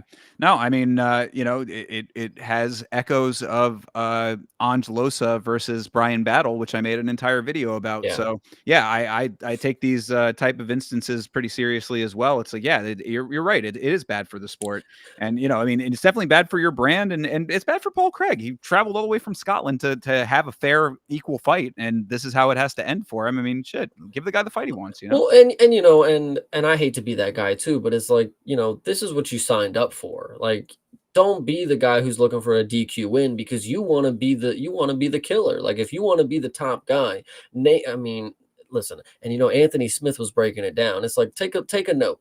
Anthony Smith, is somebody who is looked at, and there are going to be comments till the day that he dies about what he did in the cage, of course. But there's something that he would never do, and it's shit like this. He would not walk out there and put on and make himself look like an even more goofball than he already does, unfortunately. But like this right here is just one, unheard of, and two, just should not be around. I don't want to see shit like this ever again. Yeah, Seriously. no, you make a great point about Anthony Smith with that. If Anthony Smith had taken the easy road, he would be champion. Tom Aspinall would be the fucking GOAT right now. I know. Yeah. So the whole history of the sport could have been changed with a performance like that from Smith. And I mean, this is obviously a much lower level, but still, you see what can happen with performances, quote unquote, like that. Well, I just think it's key is like, say Bellato didn't do it this fight, at least in our mind, it's like now we know when it got tough, this is what he would have tried to do. Had this been a championship fight and he got an up kick, oh yeah, he's trying to walk out there with that fucking belt after a DQ win, buddy. Like there ain't no way he's like, I don't know. And it's just again, no place for it in this sport. I love other sports and they do embellish a lot of contact. And now that I watch a real contact sport, it's like, okay, come on now. But like this guy here, minimal contact. I'm telling you, watching slow motion, the kicks didn't even fucking land, bro. I don't know. I don't know. I just think this is crazy. True. It hurts to even talk about it because it's like there wasn't a fight. Like this was a circus act. Like this was I mean, that's the the last WWE question. moment, really. Yeah, and that's the last question that I have about this. Then, do you think that Rodolfo Bellato has dethroned Aljamain Sterling as the greatest actor in the sport? No, because we have somebody else who's actually really good too. Like he's a tied for a close second. This is definitely the all-time performance. This is like 4 Oscars right here for this one. Aljamain only got like 2 for his. But the dude that we have later on in the card, he's like the reigning. He's got like 4 years of 4 Oscars. So we'll continue to get into him here in a little bit. All right. Well, I mean, yeah, we got a fight in between. I'm gonna have a little bit of pushback on that one, but we'll get to it when we get to it. Let's get into the main card here. All right. Alonzo Menafield versus Umar C. C was a -700 favorite in this fight. What did you think of his performance against Alonzo Menafield, Chase? I think there's a couple things to know. One, this is the second time that Alonzo Menafield, I'm not going to say he lost this fight, but he put on a shit performance and walked away with a W. No. Hold on. Oh, in this fight, you're saying? Yeah, Alonzo Menafield sucks. Omar C also sucks because he decided to kickbox with the striker for 3 rounds. Actually, what's key to note is the second round he decided to grapple, got 3 minutes and 30 seconds of control time. Did not go back to it the third round and decided to lose this fight. It was absolutely atrocious by Umar that he was able to grapple so well in the second round and never decided to do it again in the fight. But so well in the second round, he didn't complete the takedown, didn't do anything with the control. It doesn't matter. If he was able to hold him down for the 3 minutes and 30 seconds, if you do that from the first of the bell, then you can do your striking later on once you've muscled him around a little bit. Once you've had him work getting up, using all that big frame that he's got. Umar C is a wrestler. And he tried to come out here and prove a point that he's better than Julius Walker. Like, oh, I can beat Alonzo Menafield on the feet. I just saw that dude take him to 3 rounds. And it was, and he didn't even win that fight, in my opinion. That's why I think it's criminal that Alonzo Menafield keeps coming out here and he keeps being in the ranks when we know he's not that fucking good. And maybe I'm just a hater, but Umar C is way better than this performance. The striking was close. I'll give it to him. Landing 37 strikes is fucking criminal. Like if you want to strike for 3 rounds and you land 37 strikes and your opponent lands 34, criminal performance, by the way. This one was pulling teeth because Umar C, again, is a grappler, bro. Like, you literally could have done what you did in the second round from the beginning and probably could have worked towards something eventually, or just negated his striking altogether. But you decided to play the game and you ended up losing, and that's what you fucking get, to be honest. I don't know.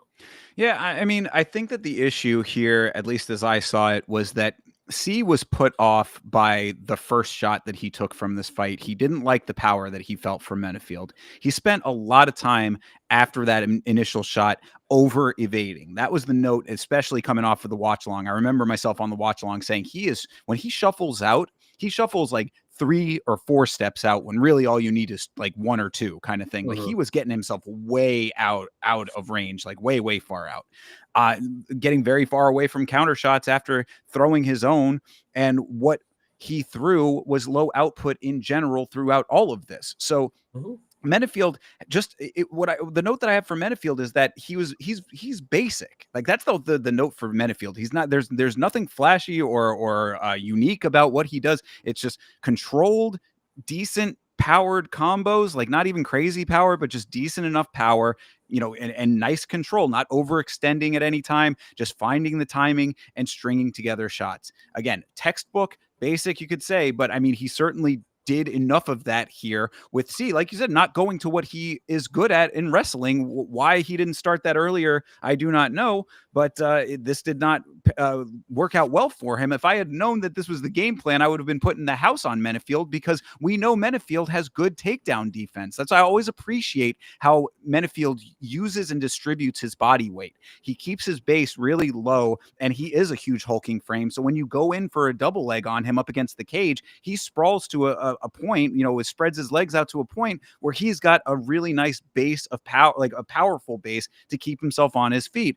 And I think that C tried the wrestling in the second round, kind of saw that there wasn't anything doing there, felt the power in the first round. I think that he almost systematically like broke himself down mentally, because it was like, I don't like what I'm feeling from the hands. I don't like what I'm seeing when I'm trying to take him down and getting nowhere. What do I have left in round 3?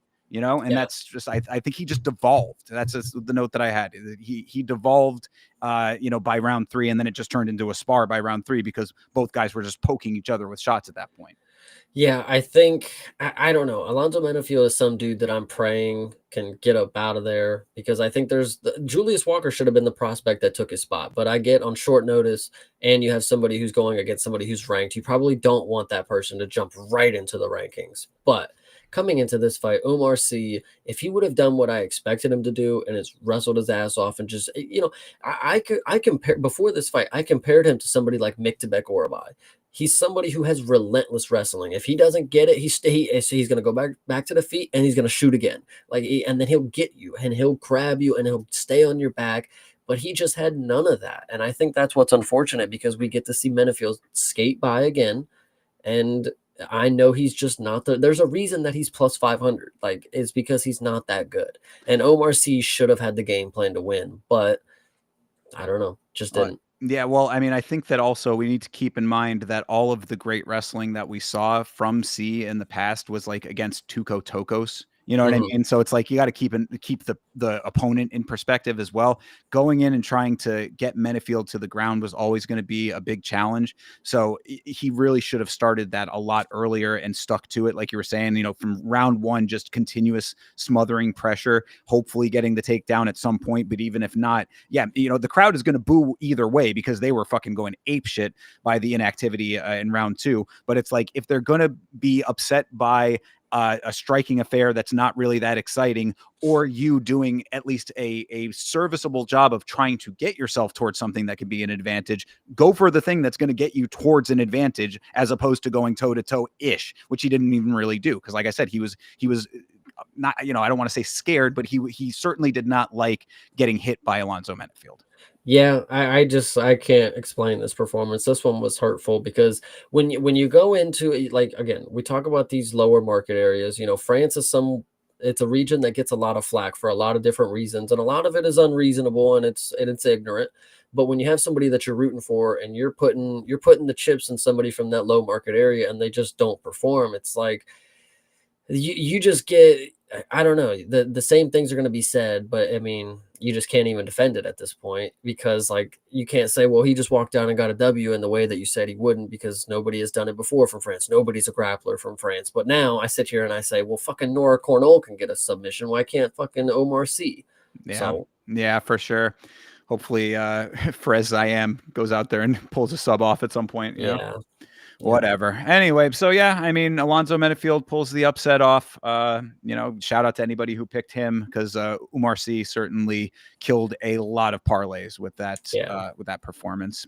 Well, it's another one. It's like minus 800. It's like, can you even like put money on it and just, I don't know, like, is it, and that's where I was talking about at the beginning is like, I looked at the numbers and I thought to myself, is it worth stressing my whole night for like $5? Like, I'm Right. not going to Yeah. make anything off these. Well, that's the problem is that I think a lot of people will put that like heavy favorite on like the put it on a parlay that they're already confident about as just like a sweetener. And, you know, then you end up killing the entire parlay, even though you thought it was a slam dunk. So, Yeah. Oh, well. All right, moving on to another one of the more interesting fights of the evening. Commentary started this off by saying, this is Mansour Abdul Malik versus Cody Brundage. Commentary said, chaos follows Cody Brundage into every match that he's in. And my note back to that was, no fucking shit. Because I have no clue how the hell Cody Brundage continuously ends up in these fights that are just wacky circumstances. He is constantly having some weird shit happen in these fights time and time again. I think that the only fight I can think of was his last fight, the one that he won, where it was just like a normal standard fight. The last fight that he's coming off of was the no contest with the other 3 named guy. No. He had a fight in between that. He had a fight where he won because I remember thinking like, oh, you finally. The Marquez. No, yeah, the last fight was a unanimous decision loss to. Oh no, I'm sorry, I'm reading the same thing. Abdul Razak Hassan. Yeah, that was the no contest. Yes, he knocked out Julian Marquez. Yes, you're right. So there, yeah. So I'm saying, I mean, like, you know, finally, that's the only one I can think of in like the last 5 that has been just a standard down the line fight. I mean, he like it's just weird shit follows Cody Brundage, and I don't understand it, but here we are yet again. So what did you think of it? Well, let me first ask, what did you think of Cody Brundage and his hair transplant? Is it working out for him? I mean, you know, that I didn't immediately. How are you guys not picking up on this? Like, they'll show up one fight and they'll have like the crown, you know, from where they get like the hair follicles in place, and then the next fight it's all bushy, right? But then he's had it for a while though, no? Maybe he probably got it after. I don't know. He just got probably a bonus after the last knockout, buddy. I thought we were talking about this. Now that you say that, I think that we might have been talking about this on the last time that we talked about him. So it might have been a little bit. You know, maybe that's why. Maybe I'm used to it at this point. But either way, so coming into this fight, you have 2 rounds of absolute snooze fest. By the way, this one was really drowsy for the first 2 rounds. I mean, you can look at the striking numbers; they literally didn't strike until the 3rd round. In the first minute, they decided to throw all the punches for the entirety of the fight. It's actually pretty nuts. The 3rd round that they had, well, the 30 seconds of a 3rd round they had compared to the rest of the fight, because it was night and day difference. These guys tried to come out here and kill each other in the first 30 seconds of that fight. And what unfortunately happened is that they got into a nasty flurry and there was a little head clash, and Mansour Abdul Malik knocked Cody Brundage out. That is my point of view. That's exactly how I see it. Now, what exactly happened in the judging and what happened with the officiating is a little different. They decided that the head clash was enough to make a case that there is not going to be a knockout for this bout. We're going to end it by going to the judge's decision and scoring the bout, which is interesting enough that this happened. But I want to make note that this ruined everybody's day. Everybody that put Mansour down for knockout at minus 330. Think about that one guy in the world who thought he was a genius by going Mansour by decision because, like, oh, it's a long shot. It's never going to hit. But, like, if it does, you know, and then they come down to shit like this and they're looking like fucking Jesus Christ because we get a decision call on a clear knockout victory. And going forward, what I want to note is that I think this will bring the numbers down on Mansour. not because it's like a little fluky of a win, but on paper, now he's not on a knockout streak. Now he's not on a finished streak because technically it's a decision win for him, which I think is pretty criminal because that's ruining his trajectory a little bit. Well, you know, the thing that should lower his stock is not even that, in my opinion. The thing that should lower his stock is the slow start that he has in these fights. I didn't like the slow start in the Phil Rowe fight that we talked about, and I didn't like it here either. It's like one of those things where it's like, dude, we know what you're capable of when you start getting off of the blocks, but I mean, like, he is out the gate, and you know, if it's one round, I don't like dropping any rounds. I don't think that you should ever drop a round intentionally, but like, for whatever reason, intentionally or otherwise, it's like, you know, if you drop a round, not the greatest thing, but you can still make up two. And then if it needs to be a decision, it's fine. But like, you're already coming into the later elements of the fight, later rounds of the fight, at a disadvantage when you do that. So it's a risky late game strategy type of gamble that you're getting into with that. And at worst, you're selling the fight altogether. Start quicker, my man. Like, you know, Mhm. do the things that you did in round 3 in round 1. That's the biggest note to me. Is it's like, I don't know if this guy is in his own head starting the fight and then just like has to get the fire lit under his ass or whatever it was, because I noticed that in his last fight too. He was a little bit of a slow starter in that one. Took a while I for him to get that knockout. I think this is one of your patented handshake agreements. These dudes said for 2 rounds, we're gonna do nothing. And then something happened in between the second and third round because the third round, Cody Brundage and Mansoor both decided to just bite down on the mouth guard and one of us is going to go out, which is so interesting because the fight did not lend you to believe that this is what's going to happen. Sometimes, and not all the time, you can get a good judge of what the fight's going to play out as in the first 20 seconds. You can kind of see what they're going to do. You know, you get a good feel for how they react to each other. This one right here, you had no signs to think. Like, this is one of the ones where you would take a piss and you'd come back and it'd be over and you'd be like, what the fuck did I miss? Like, what the fuck did I miss?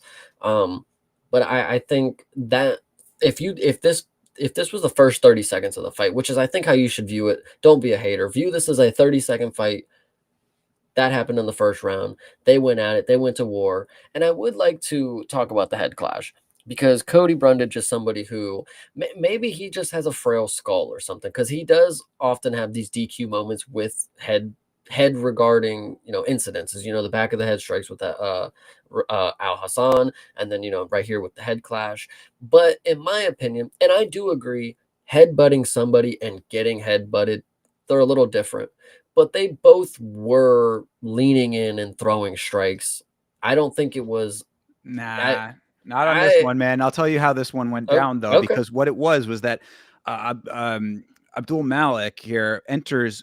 So he goes in with the knee. He comes straight out the gate in that third round, just like running across the cage to throw the flying knee. So he enters with the knee, but the knee is not really what like did the damage. So like Brundage kind of, I guess, acknowledged what he was seeing like in that split second when he's like charging him, and so he's kind of staying a little bit closer away. Like he didn't like go far out to engage, and then so like while Cody was on the cage, Abdul Malik sort of flings his whole upper half of his body forward, and that's when the head clash happened. So that's, I think, the issue here is it's like because in the watch along, people in the chat were saying, "Oh, he was leading with his head." I was like, I wouldn't say that he was leading with his head. It was just that he over like extended his entire upper body to throw a downward strike, and his head just followed.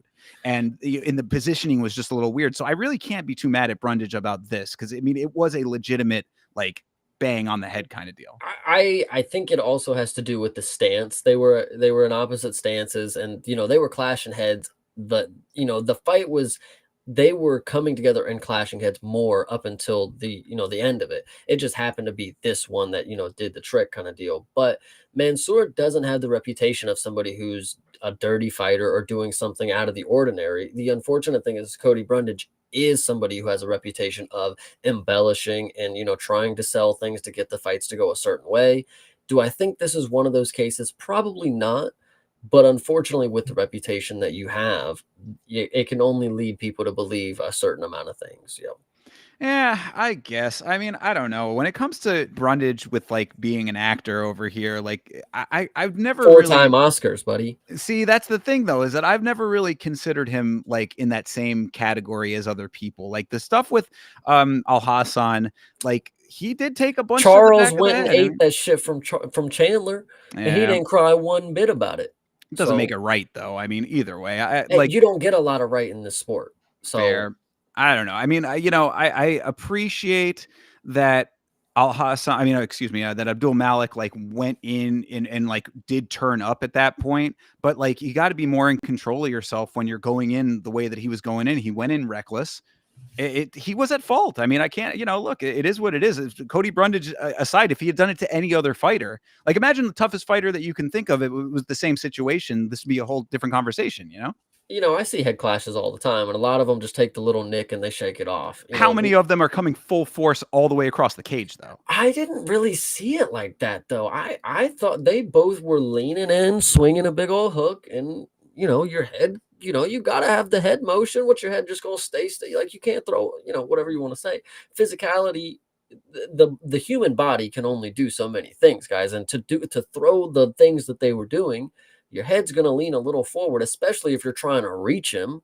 So I just think a head clash, especially because they were doing it all the way up until the end of it. Like it wasn't something that I was like, oh my God, they bumped heads. It's like, well, they were doing it already. Like every time they would lean in, they're just nicking each other.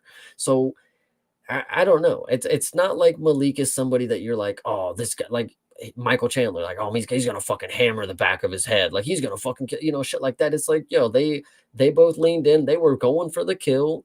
Head clashes happen, especially when you're in that ultra instinct kind of finish mode. It's like you can't have perfection, so a couple weeks ago, you had the fucking dipshit Medeiros who stomped on bro's leg. It was illegal. Probably wasn't the best thing for him to do because he probably could have got fucked over with the officiating somehow, some way. But like in my mind, he at least was trying to hurt bro. Like he was trying to inflict some damage, and I think that's what Mansoor. Not that he was leading with his head to inflict damage, but like he was He throwing was his in the body. moment. Yeah, Yeah, he was yeah, I throwing got his you. body into it. Yeah, and I'm with that. And actually, I mean, to that end, I would like. I mean, I'm guess I'm being the devil's advocate for Cody Brundage over here a little bit, but I do give him a little bit of credit for at the time, like being willing to trade Oh, blows he with looked him. like I a mean, fucking Chad for a yeah, second. he Yeah, he really was did. good. He stared him down. He was like, "All right, you really want to throw like that? We're going to throw like that then." So, I mean, Yeah. I give him a little bit of credit there, but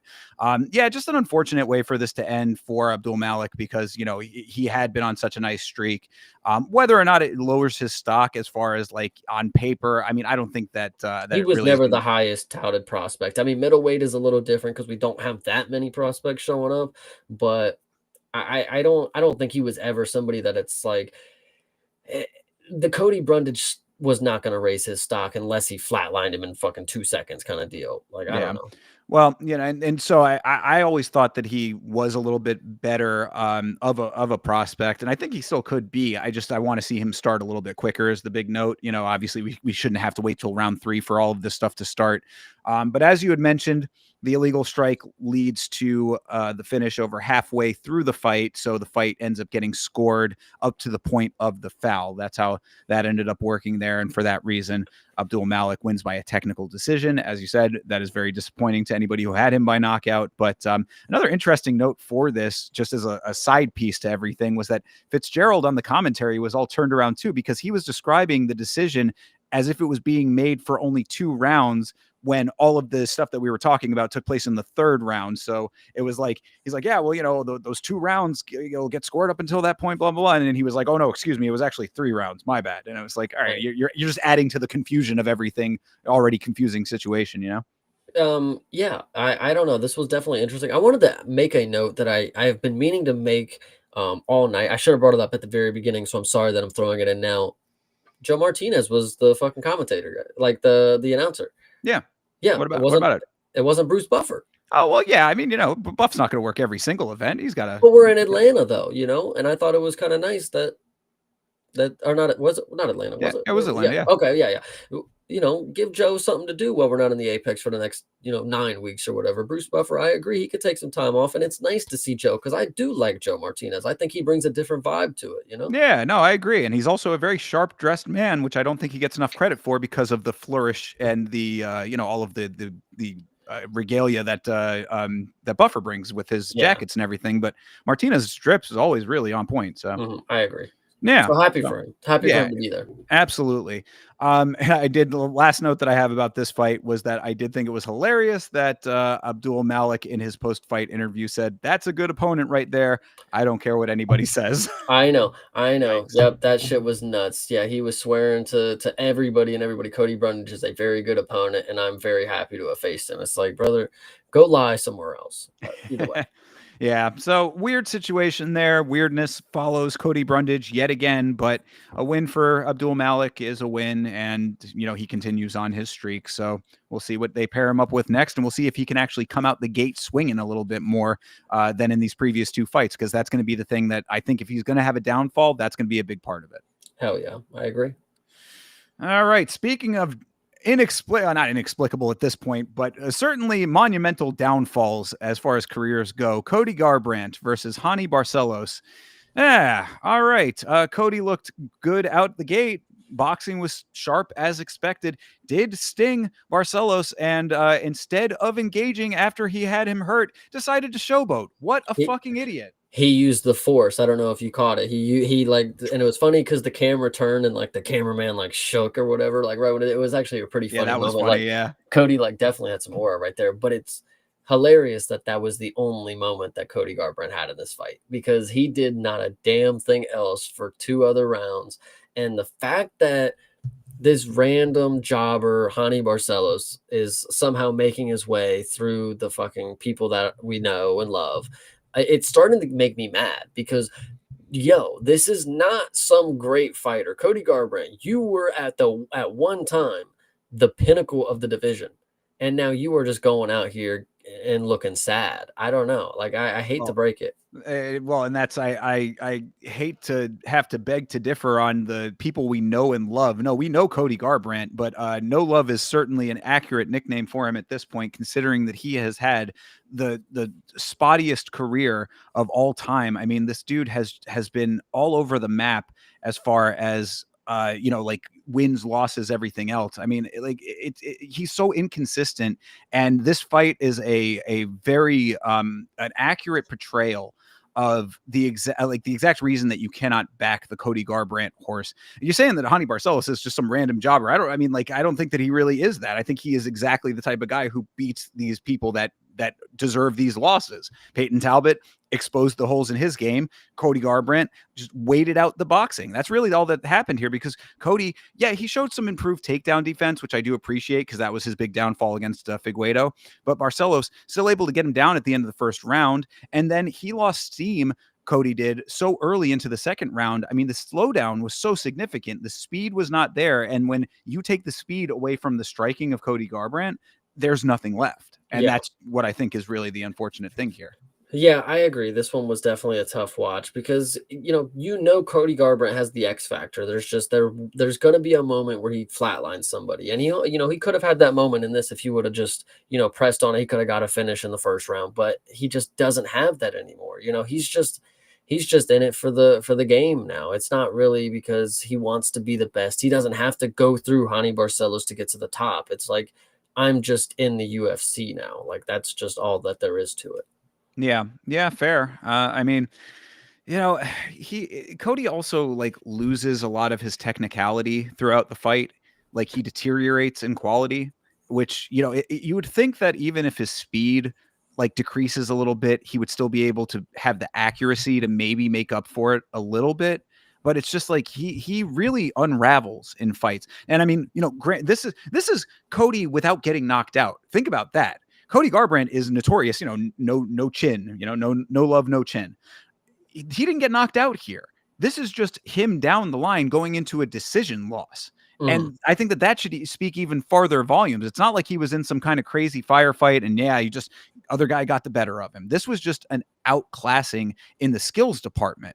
And I mean, I think that, first of all, I think that Hani Barcelos needs a little bit more respect on his name at this point. And then secondly, I think that Cody Garbrandt he's just not that guy. And we need to fully come to that realization. No more thinking that this could be the time. Well, it's the UFC's fault for giving us the false hope. They give him opponents like fucking Brian Keller and then let him knock him out. And it's like, oh my God, no, he's going to make a career resurgence. And then he doesn't. And then we're just like, oh, well, we knew he kind of fucking sucked now too. So like, I don't know, similar could be said about Dominic Reyes, but he's actually making the comeback something more than just knocking out the dude who gets knocked out and then losing to, someone, it's actually crazy. Now that I think about him in the Figueiredo matchup, it's like, why the fuck would Cody Garbrandt get that opportunity? I know it was UFC 300, but like Figueiredo is somebody that needs to be fighting good, like great people. And, Cody Garbrandt for a time was great, but Figueiredo was way past what Cody Garbrandt was at the time. Yeah, I know that's absolutely facts for sure.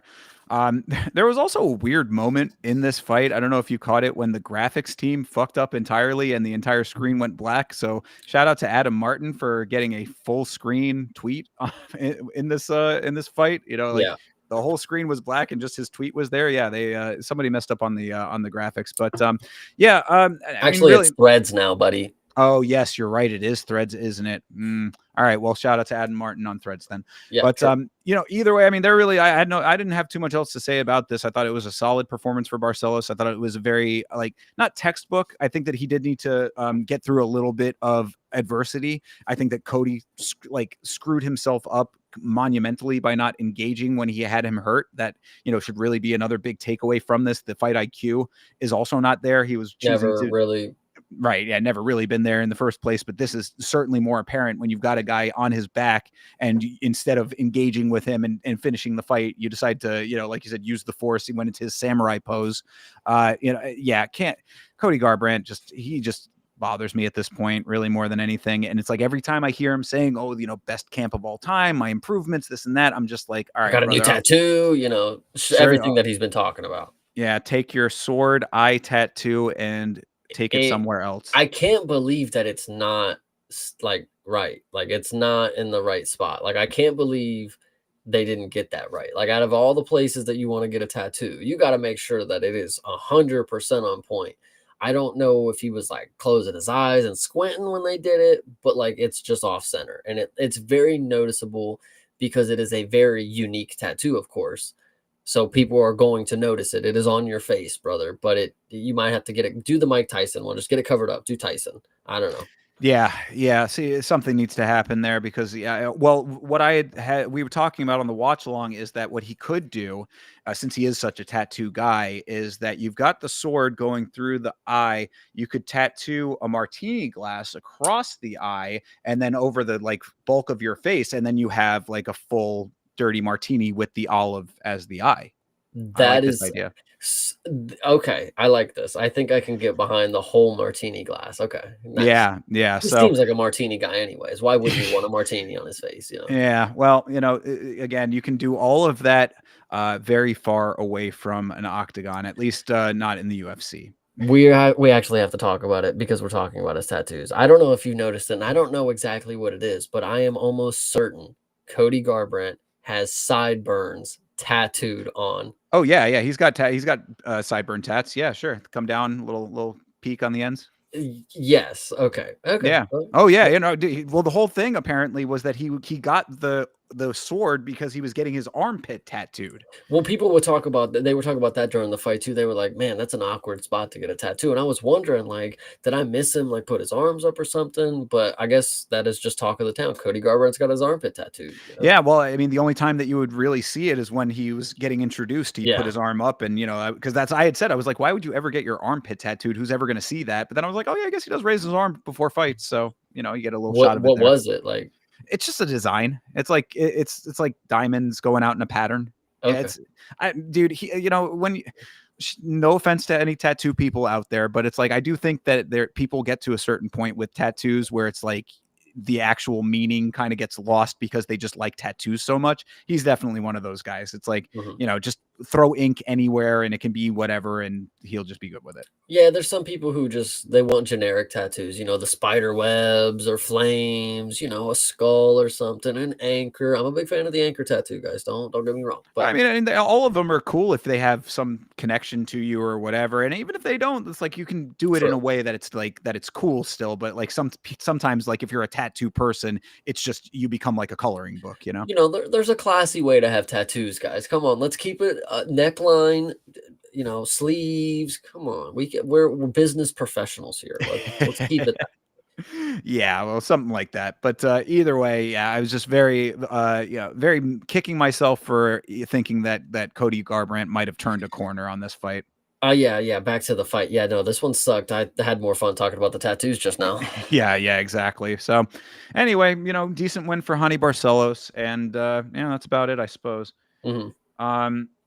Moving Hey, you on. know what? I'm gonna go ahead and say it. Yo, whoever the fuck keeps getting in the chat spamming your fucking link, I'm tired of seeing it. You hear me? You see me? I'm tired of seeing it. If you do it one more time, I'll say something maybe one more time, but I don't care that Yeah, much. for real. Yo, quit with this. Like, do you really think that that's a good way to get people to like check your stream out is by being a fucking dickhead? Like, Yeah, I mean, fact. maybe, I don't know, maybe modern internet, perhaps it is, but either way, before we move on to the next fight, I did want to mention on a more serious note that the broadcast brought up Ben Askren's illness.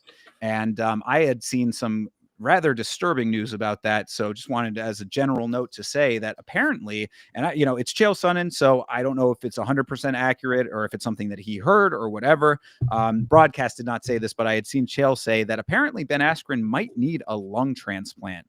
That is extremely disturbing and very, very serious. So obviously we all wish Ben Askren a speedy recovery, hopefully. And I am not the smartest person.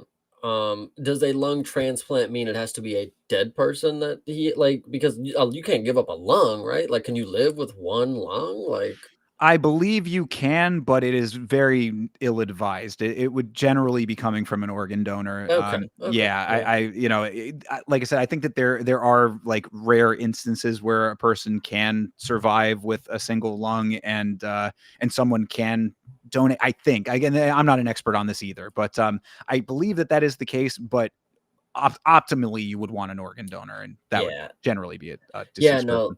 That whole situation is pretty screwy, unfortunately. But yeah, and I'm not the biggest fan of Ben Askren, but hey, unfortunately, times like this, we all gotta, it's a community thing, man. Oh yeah, shout out to same. him. Yeah, absolutely. I mean, Ben Askren, as career-wise, you can say any number of different things, but obviously you don't want to see him in a position like this.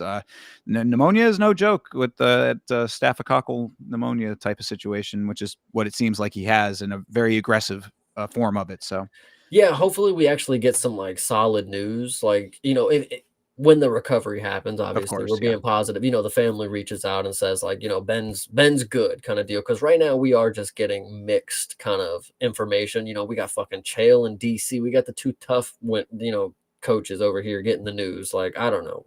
Whatever. Yeah, exactly. So either way, hopefully, like you said, hopefully we get some good news soon. We're pulling for you, Ben Askren. Best wishes. Oh yeah. All right. Well, with that out of the way, let's talk about the worst fight on this card. you were talking about Michael Chiesa's fight. Michael Chiesa made this fight to me look like the BMF fight. This is Edmund Shabazian versus Andre Petroski. Yet another hard spar on this card that the crowd was not fucking with. Yeah, no, this one sucked because Andre Petroski did not come out with the intensity that I thought he was going to have. He didn't have the game plan that I thought he was going to have. He wasn't able to utilize his skill set the way that I thought he was going to be. That's unfortunate. Yeah, Edmund Shabazian, though, mm-hmm. The only thing that I can note about this performance, and I'm telling you, if you don't have this in the notes, we are going to talk about this every time this dude fights. Do you see how his abdomen is? Oh, he has the Davy Grant ribs. Yeah, for sure. Yeah, that like protruding rib cage. Yeah, it's very noticeable.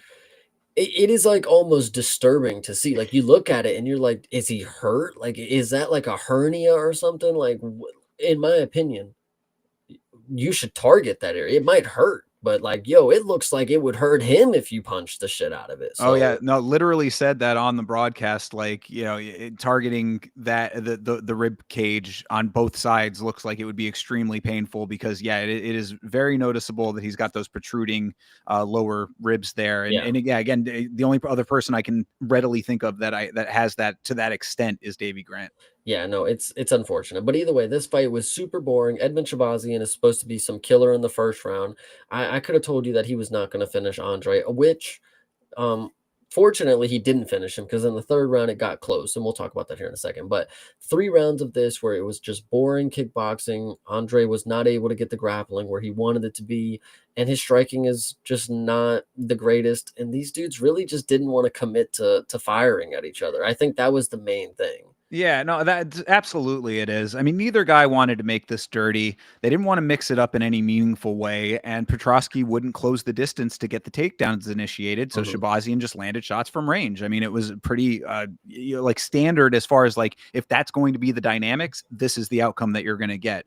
Petrosky should have eventually threw caution to the wind and either punched his way into a takedown or tried to overwhelm Edmund with his strikes at some point. He did not do that. So yeah, you end up with the fight that you get. Yeah, and so in the third round, it actually almost got close to a finish, which was pretty worrisome. Edmund Shabazian throws a high kick, and Petrosky blocks it, but then he clearly is hurt. Like something is wrong. It's either his hand or his forearm was broke after the kick, is what I assumed. Because he obviously was hurt, and he started holding it, and then he goes down, and that's when I thought they were going to call it. I'm like, damn. Well, unfortunate for Petrosky, but he actually did a very good job of fighting through it. He got back to his feet. And he didn't throw a punch with the arm that he blocked the kick with. So that makes me believe that he did hurt it because like he probably didn't want to fucking hurt it anymore by throwing it. But even in the post fight, he wasn't like holding it or anything. So I don't really know what was happening, but something went on where he said, "Ow, maybe is the time to just go." But he didn't. He didn't. So I appreciate him for continuing to fight. But Edmund Shabazian, bro, if you're some killer, like, bro, Andre Petrosky's on hands and knees. Like, you should go destroy this guy. Well, yeah. So I think it was a body kick that hurt him. I thought anyway, but I'd have to go back and see exactly what it was. But to your point that you often make about like fighters not exploiting noticeable weaknesses, this is definitely another example of that. Like Shabazian let him off the hook, no follow up shots to the body. If it was a body shot, that was the thing. Either way, I mean, I identify the vulnerability and then exploit it. Because it's just like one way or another, he really was not like he was not. It didn't seem like he was actively aware that there was like he wasn't aware in the way that you should be when you have like the opening. He didn't smell the blood in the water, as they Well, say. yeah, he's a dude that gets a knockout in the first round and he walks off, and that's all he knows how to do. When it gets down to the deep water and somebody who's actually going to fight back, not necessarily in this one because I think Andre Petrosky should have been finished. The ref probably should have stepped in, like, yo, you're not fighting back, like you're literally on your face, like in a ball kind of deal. But Edmund Shabazian just gives me, and what comes to my mind, and I hate to make this comparison, but it's like there's like a little privilege that he kind of fights with now that I see it. If he don't get that first round knockout, well, shit, he ain't got nothing else for you. I mean, he ain't gonna get it in the second or third probably. So I don't know. That's just the way that I see it now. If Edmund Shabazian goes up against a complete plumber, I mean, yeah, he'll probably get a first round knockout. But if it's somebody who actually is going to go to war at middleweight, I mean, shit. I mean, Fluffy Hernandez knows how to go to war. So I'll tell you what we can do real quick if we want to see this dude in some deep water. But other Yeah. than that, I nothing really too crazy to me. If he's not going to be able to knock out Andre Petrosky and not be able to finish him when he has the opportunity, there's not really much for me to say. Yeah, I could see that. I mean, I did have him winning this fight going into it. I initially had thought he was going to be able to, at least outstrike Petrosky, which he did. But Petrosky not doing any takedown work was really the big decider there. And then, him being hurt and then not following up. It's like all the elements of this fight kind of led into it not being great in the slightest, and that was really unfortunate for as high up on the card as it was. So it was very funny to hear the crowd booing being crossfade into a lovely bachata version of "Go Your Own Way" by Fleetwood Mac. So I like that it was like boo into the like it was. I thought that was an interesting transition there. But yeah, this fight was really kind of just ass, and again, it is very high up on the card, so it really was like a thud on what was already not the greatest card. It was like, man, this should have been like opener if it was going to be this bad. Yeah, I came into this and I said this was a really good card, but now that we go through the last like 6 fights, it's like, Yeah, exactly. maybe I overstayed my welcome on that one. This fight was the one, when I do the rewatches that I do after the watch alongs, I'll usually break it up. I'll watch a number of fights in chunks and stuff. When I got to this fight, I was just like, man, I'm done for the night. Like I'll come back to this in the morning or whatever. Like, I could not extend to watch this fight again after having watched all of the other ones leading up to it. So Yeah, So 100%. anyway, yep. All right. Well, let's move on to the co-main event. This was actually a decent fight out of all of these lackluster ones. Rose Namajunas versus Miranda Maverick. This was a pretty active fight and a close fight for a good amount of it, I thought. Two judges gave this 30-27 to Rose. I thought that was absolutely ridiculous that there's no fucking way in hell that Miranda did not at least win one of those rounds. But anyway, what did you think of this fight? Well, I think your question is going to be answered. How Rose got 230-27s, and if you look at the amount of money that she made for this fucking card, you'll see exactly why she got 230-27s. This girl made $500,000 on this fight, more than Kamaru Usman, who is the main eventer, who is a former fucking GOAT Hall of Famer, whatever you want to say. Yeah. Rose Namajunas coming here making the most amount of money. She obviously is getting sucked off by everybody backstage because she's some empowering woman. I'm telling you, I think that's what it might be. It is true. I mean, we were talking about it in the Discord saying, when the fighter pay was released and why Rose of all people was the highest paid athlete on this card is a little confusing considering this, it's like if you go over the checklist, oh, well, she's a former champion. You had one of the greatest former champions of all time in the main event. So, I mean, there's not too much of a leg to stand on as to why Rose was the one who got the highest pay out of everybody. I don't know if that's the reason. It's certainly, I would hope not coming into play as far as the judging goes, but either way, I don't know. I mean, it's a separate issue because I thought Miranda did pretty good in this fight. Is I guess what I'm really trying to say. That's the exact point. Is Miranda did amazing in this fight. I don't think maybe didn't win, but 30-27s is crazy because in my opinion, first 2 rounds went to Maverick. Second round was close, but Maverick turned it around and actually stole the round, which I think is key. And Rose, dude. 30-27s, like I can't get over is just like how much they glorify the performances by this girl. She does nothing for 3 rounds and they give her fucking 2 10-8s damn near. Like I don't know what the fuck they be talking about sometimes. Well, I mean, she didn't do nothing for 3 rounds. I mean, she did drop Miranda in the third, which I think was the big catalyst to all of this. But they gave her a knockdown, but I've seen plenty of knockdowns and they don't score and they don't look as bad as that. She got knocked in her, she even says she has a torn ACL. So she did like tweak her leg. So she kind of fell over after. It wasn't like she got put on her fucking ass, like Rose is, bro. They fucking over embellish everything. I'm surprised they didn't give her a sub attempt because I think that's arguably the thing that she did get was a great sub attempt. She almost probably got her in the choke, but then Maverick able to flip out of it, transition into the triangle, almost seals the deal, but saved by the bell situation. Rose actually got out of it before that, but saved by the bell situation, stole the round in my opinion.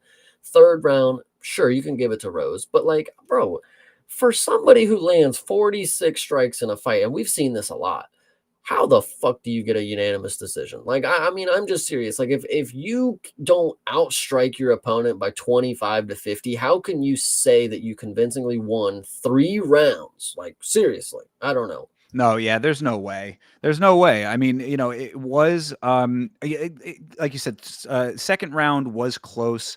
It could have been 1-1. I was leaning closer towards 2-0 to Maverick at that point myself. The drop, I think, really like played a big part in how these judges were looking at it, even though, of course, they should be scoring round by round. I still think that the drop maybe tipped the scales for a couple of them a little bit harder.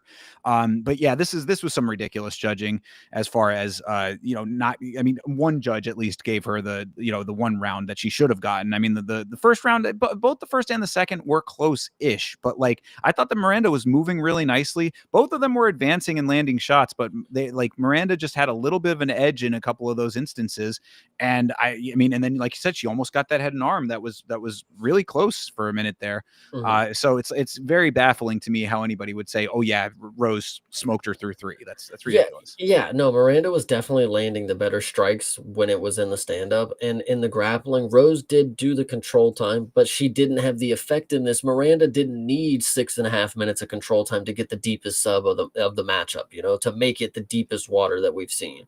Sure, Rose can get a drop in the third round, and I do agree sometimes a killer third round will steal away what somebody did for the first 2 rounds. Somehow, I know they're scoring it round by round, but it's just not the way that it happens. They just slide that piece of paper at the bottom and they just fill it out again. Like, what are you talking about? Like, legit. Yeah, that's absolutely, I think, the case there.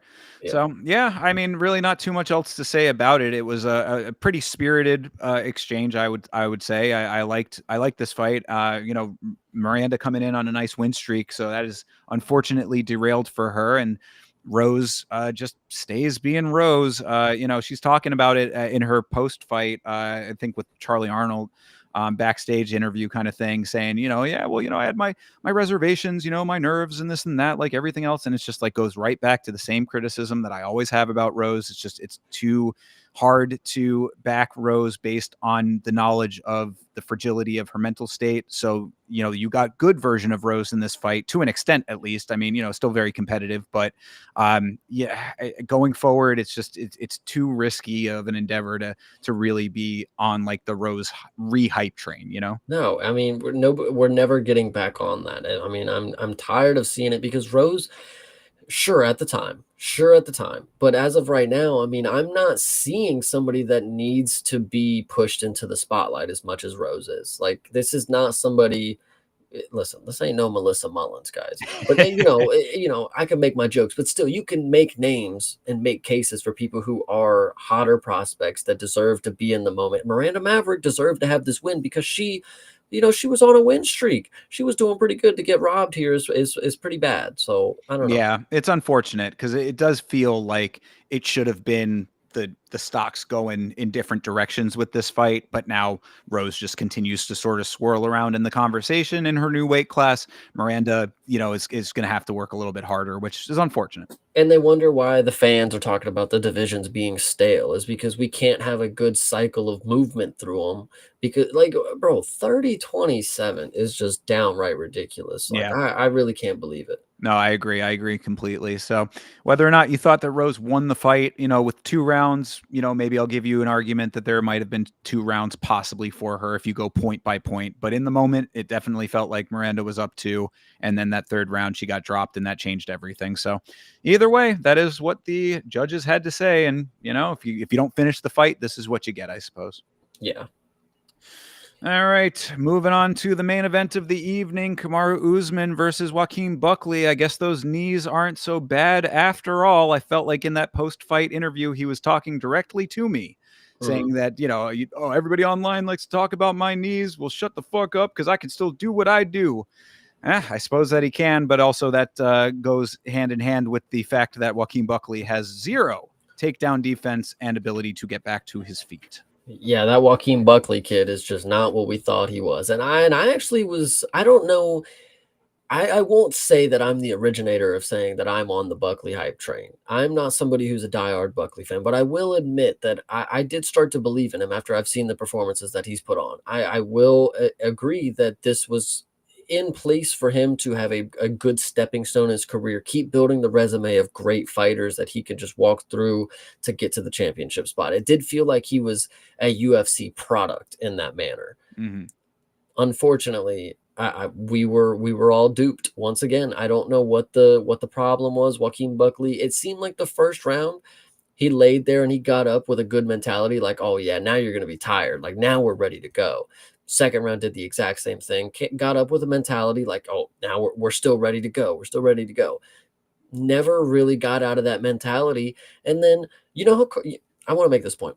Kamaru Usman is so good at what he does that everybody is banking on a Hail Mary in the 5th round. Like, every time the 5th round starts with Usman, they're like, I can feel it. Do you guys feel that Leon Edwards moment coming? And I'm like, no fucking chance, brother. Like that's how good he is. Is like, you have to just pray to God somebody pulls something out their ass to beat him. That's how fucking good he is. Yeah, I mean, that's certainly the right way to look at it. If you want to be a little bit more of a hater, which I feel like I am in this instance, it's really more on the fact that Buckley just had zero answers on the ground. I mean, like, if you saw the positioning of these takedowns and where he was relative to the cage for most of this, his back was almost on the cage for the majority of these takedowns. I mean, it's 4 takedowns in 4 rounds. So, I mean, it was like he got taken down and stayed down for the entirety of the round for the most part. I mean, like starts on the feet. He had a couple of times on the feet where he had a couple of decent shots. Actually, Kamaru with some decent kicks on the feet as well, by the way. I think that's a point that's getting missed in the conversation by some people because, Kamaru, dangerous in striking as well. He talked about it in his post fight, and it still rings true. I mean, this guy has gotten some pretty good knockouts in his time as well. That to the side, because that didn't happen here. But what did happen here is that a couple of little exchanges on the feet, Buckley, eventually realizing that he was in trouble on the feet, and he started to do like the Philly shell a little bit, kind of angling his body away to try to negate the takedown, cuts the angle, but still does not do anything with that because Kamaru, like you said, just too good. So time and time again, he is on his back against the cage with his legs cinched up by Kamaru Usman and just getting essentially ground and pounded and smothered. I mean, like, this is really something that needs to be overcome. Now, my thing was that when I was talking about it on the watch along, saying what I thought was going to happen, I had said 2 rounds, this happens. He gets taken down, gets held down. Eventually he finds the realization, or the team, the cornering steps in a little bit to say, this is what you need to do. The game planning might be there. Let Kamaru gas himself out a little bit with all of this activity, and then go in for some heavier striking on the feet. Unfortunately, that did not happen until the 5th round, when Kamaru was definitely tired, and then Buckley had a little bit of success negating the takedowns. But even then, I still thought that this was low IQ for Buckley, because he didn't throw the kitchen sink at him striking wise in the 5th round. It's like, bro, you're talking about how, oh yeah, he needed the Leon Edwards moment. It's like, in order to do that, you need to throw everything that you have now, and he didn't do that either. So, I mean, like, this is a very frustrating performance across the board, in my opinion, not only because of the takedowns, but because of the 5th round as well. Yeah, no, this one was definitely hard to watch. I mean, I don't know. In my mind, there was only a few outcomes. It's Joaquin knocks him out, or somehow actually I remembered right before the fight, during fight week, I said, what are the odds that Buckley wins rounds 1 and 2, gasses out, and then Usman wins 3, 4, and 5? And somebody said it was likely, and somebody was like, may not be the most likely scenario. But I don't think I was ever in the right mind thinking Usman just walks out and smokes him just instant, like, easily. And I want to make that point is because that's what I watched. I watched Usman win every single round damn near. But the fact there's a 48-47 on this board is fucking ridiculous. I thought the exact same thing. When I heard that, I was like, what world are you living in that Buckley won 2 of those rounds? There's no fucking way in hell. And it's the same thing they do with Sugar Sean, and then I'll hear it for the rest of the time. When I say, Joaquin Buckley is not as good as people are saying, they'll be like, well, he won 2 rounds on Usman or something. It's like, well, they did the same thing with Sugar Sean. Oh, he won 2 rounds on Marab, technically. It's like, no, the fuck he did not. I watched it with my own eyes. Usman laid on top of him for every single round. And then in the last round, the striking was close. So whatever you want to say, Usman definitely won. They just hate to give a 50-45 because it makes the person that you're giving the title contention to, or a good, not title shot, but a good high value to, it makes them look so bad if you actually give them a 50-45, which I think is deserving in this performance. Like, I don't think that would be wrong. I think if one judge gave a 50-45, I'd be like, that dude's got fucking nuts. He knows what the fuck he's on. Like, I could see it. I do think that the 5th round it's fine to give him that if you wanted to be charitable that way. I mean, I Pity, yeah. nah, he did enough striking wise to take the round, but he certainly did not do enough to win the fight, which is what he needed to do, and that's why it was so frustrating then. But I mean, this is just, again, it is what it is when you don't have any answers for what Kamaru is doing on the ground. And they were talking about the fact that Buckley like has a really insulated team. Like, I guess it's like, handpicked coaches, and like he's sort of like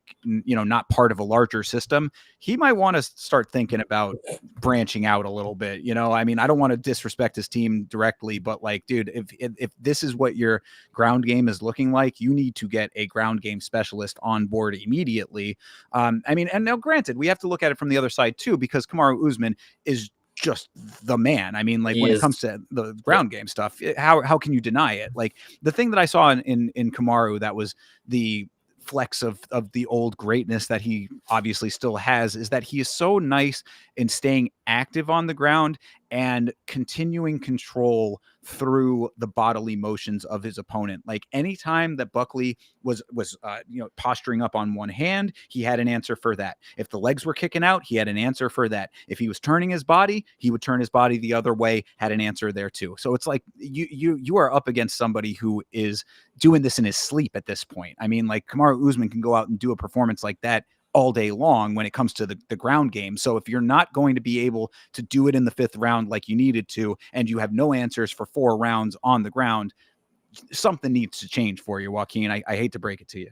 Yeah, you know what? The only thing that I walked away with this is, like you said, Joaquin Buckley in his wrestling, he showed a weakness here when it comes to defensive wrestling. Yes. The only thing that it makes me realize is that Ian Gary would smoke this guy. And I've been pretty high on Ian Gary, and a lot of people may not like it, but he is one of the most talented people in the division, and he knows how to exploit weaknesses, and he also has a very well-rounded game. It's not well-rounded because it's the above average of, like, he can do everything, but more than the average person can do it. He's very, very good. And Yeah. Joaquin Buckley showed that he's not very, very good at one particular thing. Ian Gary loves to grapple these days, so I think this will be a great time to see him shoot 13 fucking takedowns. I'd love it. Yeah, no, it's funny that you mention Ian Gary, because he came up. Somebody had asked, if Buckley wins this fight, what would you think about Ian Gary versus him? I think that no. Well, the conversation actually started with Ian Gary versus Sean Brady, and I had said that I think Sean Brady is a different beast when it comes to the wrestling. We don't have to talk about that specifically right now, but bringing it back to this conversation, yeah, I mean, seeing a performance like this, you're absolutely 10,000% correct. The grappling that Ian Gary has developed is he'll run circles around him on the ground. I mean, there's no two ways about it based on what we saw in this fight. 100%. Yeah, I mean, I don't know. There's not really too much more to say. Joaquin Buckley definitely let a lot of people down because he, like I said, he's supposed to be like the dark horse of the division. Like, he's somebody that is on his way, well, was on his way to a title shot with a path that is kind of handcrafted to what he is good at with his skill set. And unfortunately, Kamaru Usman is still going to stick around. So I actually like that. I'm a big fan of Kamaru Usman. A lot of people don't like him because he's boring, decision merchant, whatever you want to say. I have no problem with him winning this one. This was a great performance to watch. No, likewise. I have been a fan for quite some time. Throughout all of that criticism that you've heard for years, about his excitement factor, whatever. This is one of the most dominant champions that we've ever had in the welterweight division. Them talking about him being on the Mount Rushmore of UFC welterweights is absolutely accurate. And put some respect on his name the same way that he says to. I agree completely. I think that he deserves all of the respect. The fact that he's doing it at this advanced age is also impressive. And, he's talking a big game. He's saying he's going to go up and beat Bilal, and then he wants to fight JDM. And then he's talking about, 2 divisions and all this kind of stuff. It's like, dude, let that horse ride as long as it will go, because, this is the last time that he has to do that. And if he still is able to pull off performances like this, I'm more than comfortable allowing him to have the opportunity to try.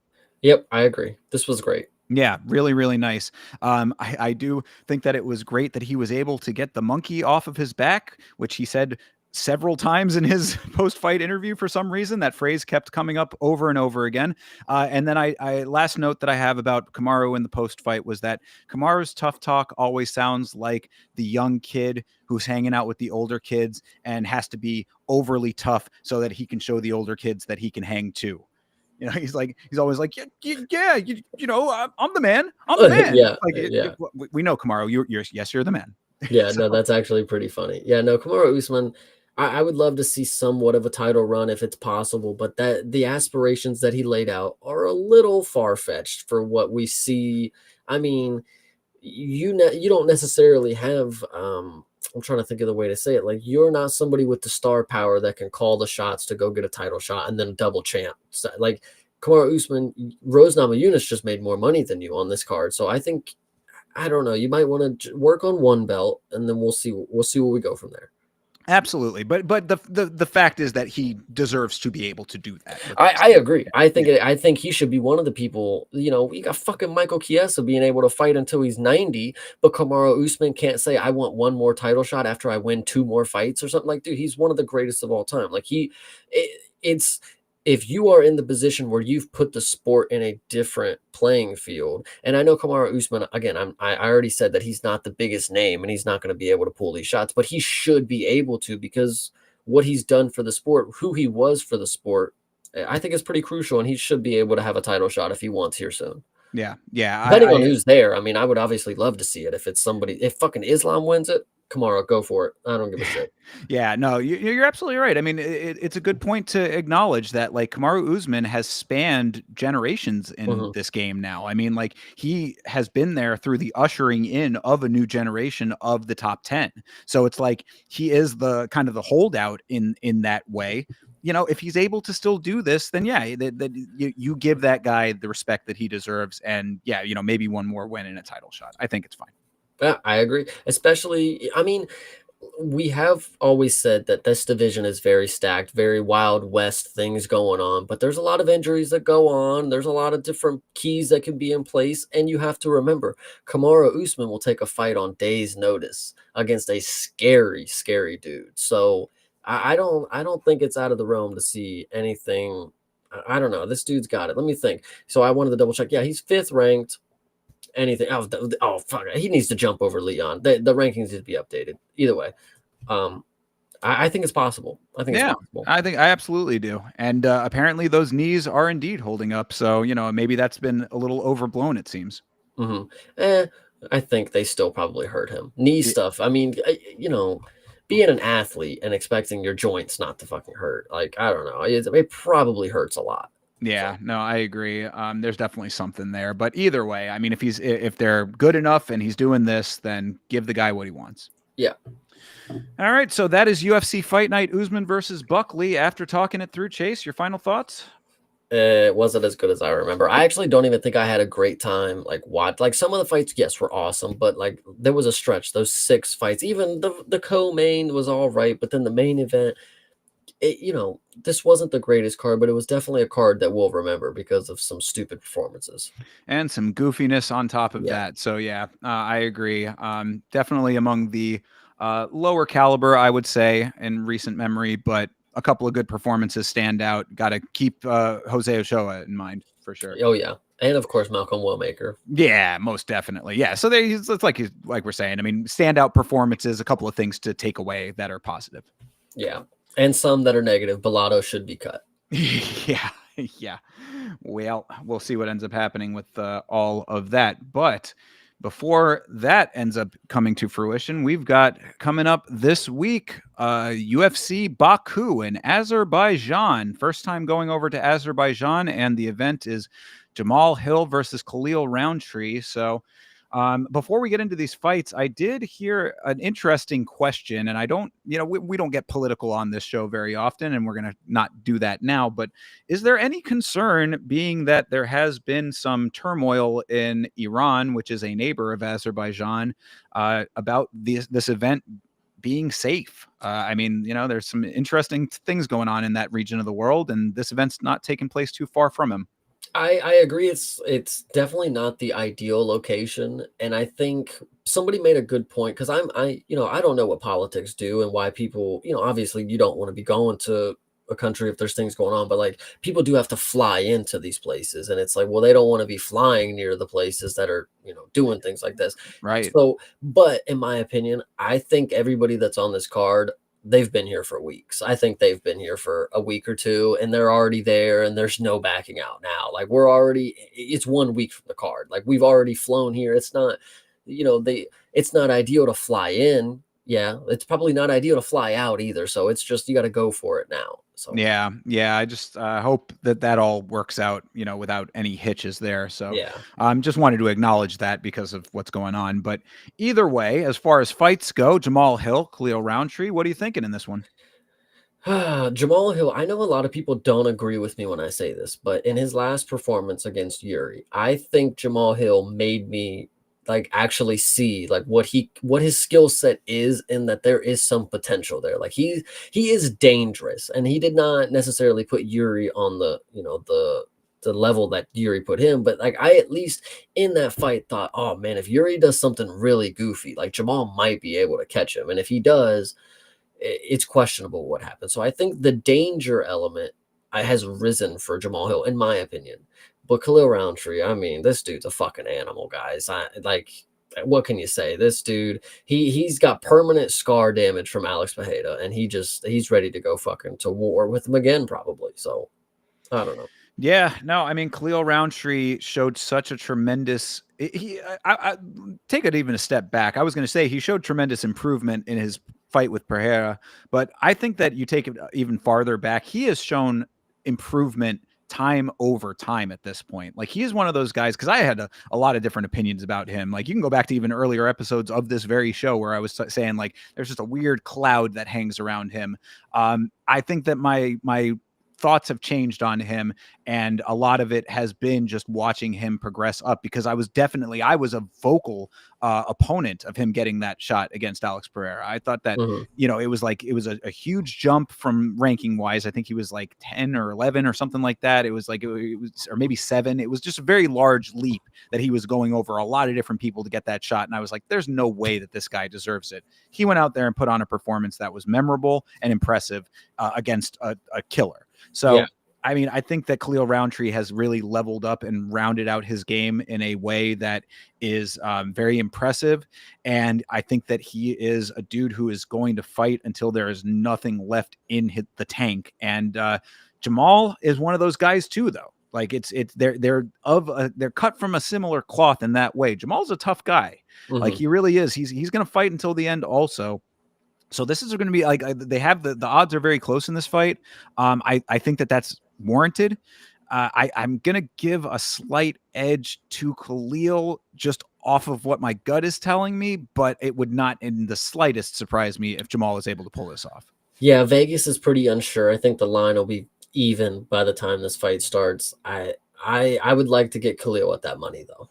Yeah, yeah. If you're gonna go with Khalil, I would probably get it in early, if you're thinking that the line's going to close up and it becomes a straight pick 'em, then maybe you wait a little bit. But I would think that it dividing even farther is only going to be if a massive amount of money starts coming in on Jamal at that price, because any plus money in this fight is there's definitely value there, I would say. 100%. Yeah, Yeah. especially when the lines are close. It's really, I know it is a pick 'em kind of deal, but like it really does feel like, if you know your shit, you can make the right call and make some money on these. So, Yeah, I mean, to me, the safe play is probably just no distance. I mean, I yeah. think that somebody is going out in this fight.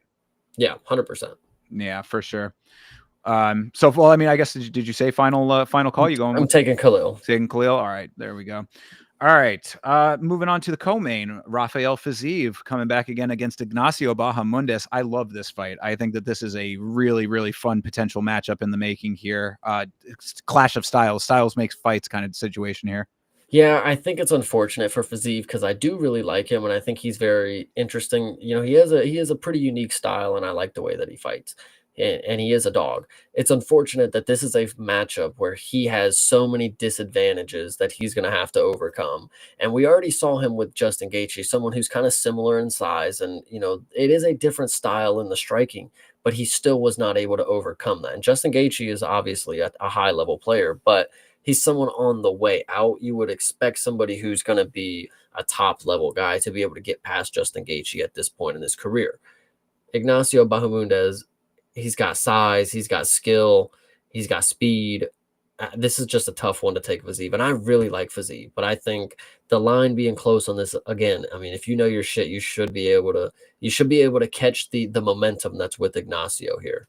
Yeah, I agree entirely. I mean, seeing Fiziev have Justin Gaethje sit on his head in that fight is exactly why I have to go with Ignacio on this one. I mean, because really, like, when it comes to the striking, Fiziev probably will be able to hold his own with the striking that Ignacio brings to the table, but Ignacio has the fight IQ to recognize when the strategy change is necessary. And once this thing goes to the ground, like, he is so sharp on the ground. Yeah. I don't think that Fiziev's going to have the answers there. I agree. I 100% agree. I don't really know if there's too much more to say. I just think it's unfortunate because I do like Fiziev, and I wish there was a performance that I could see him winning in the future right now.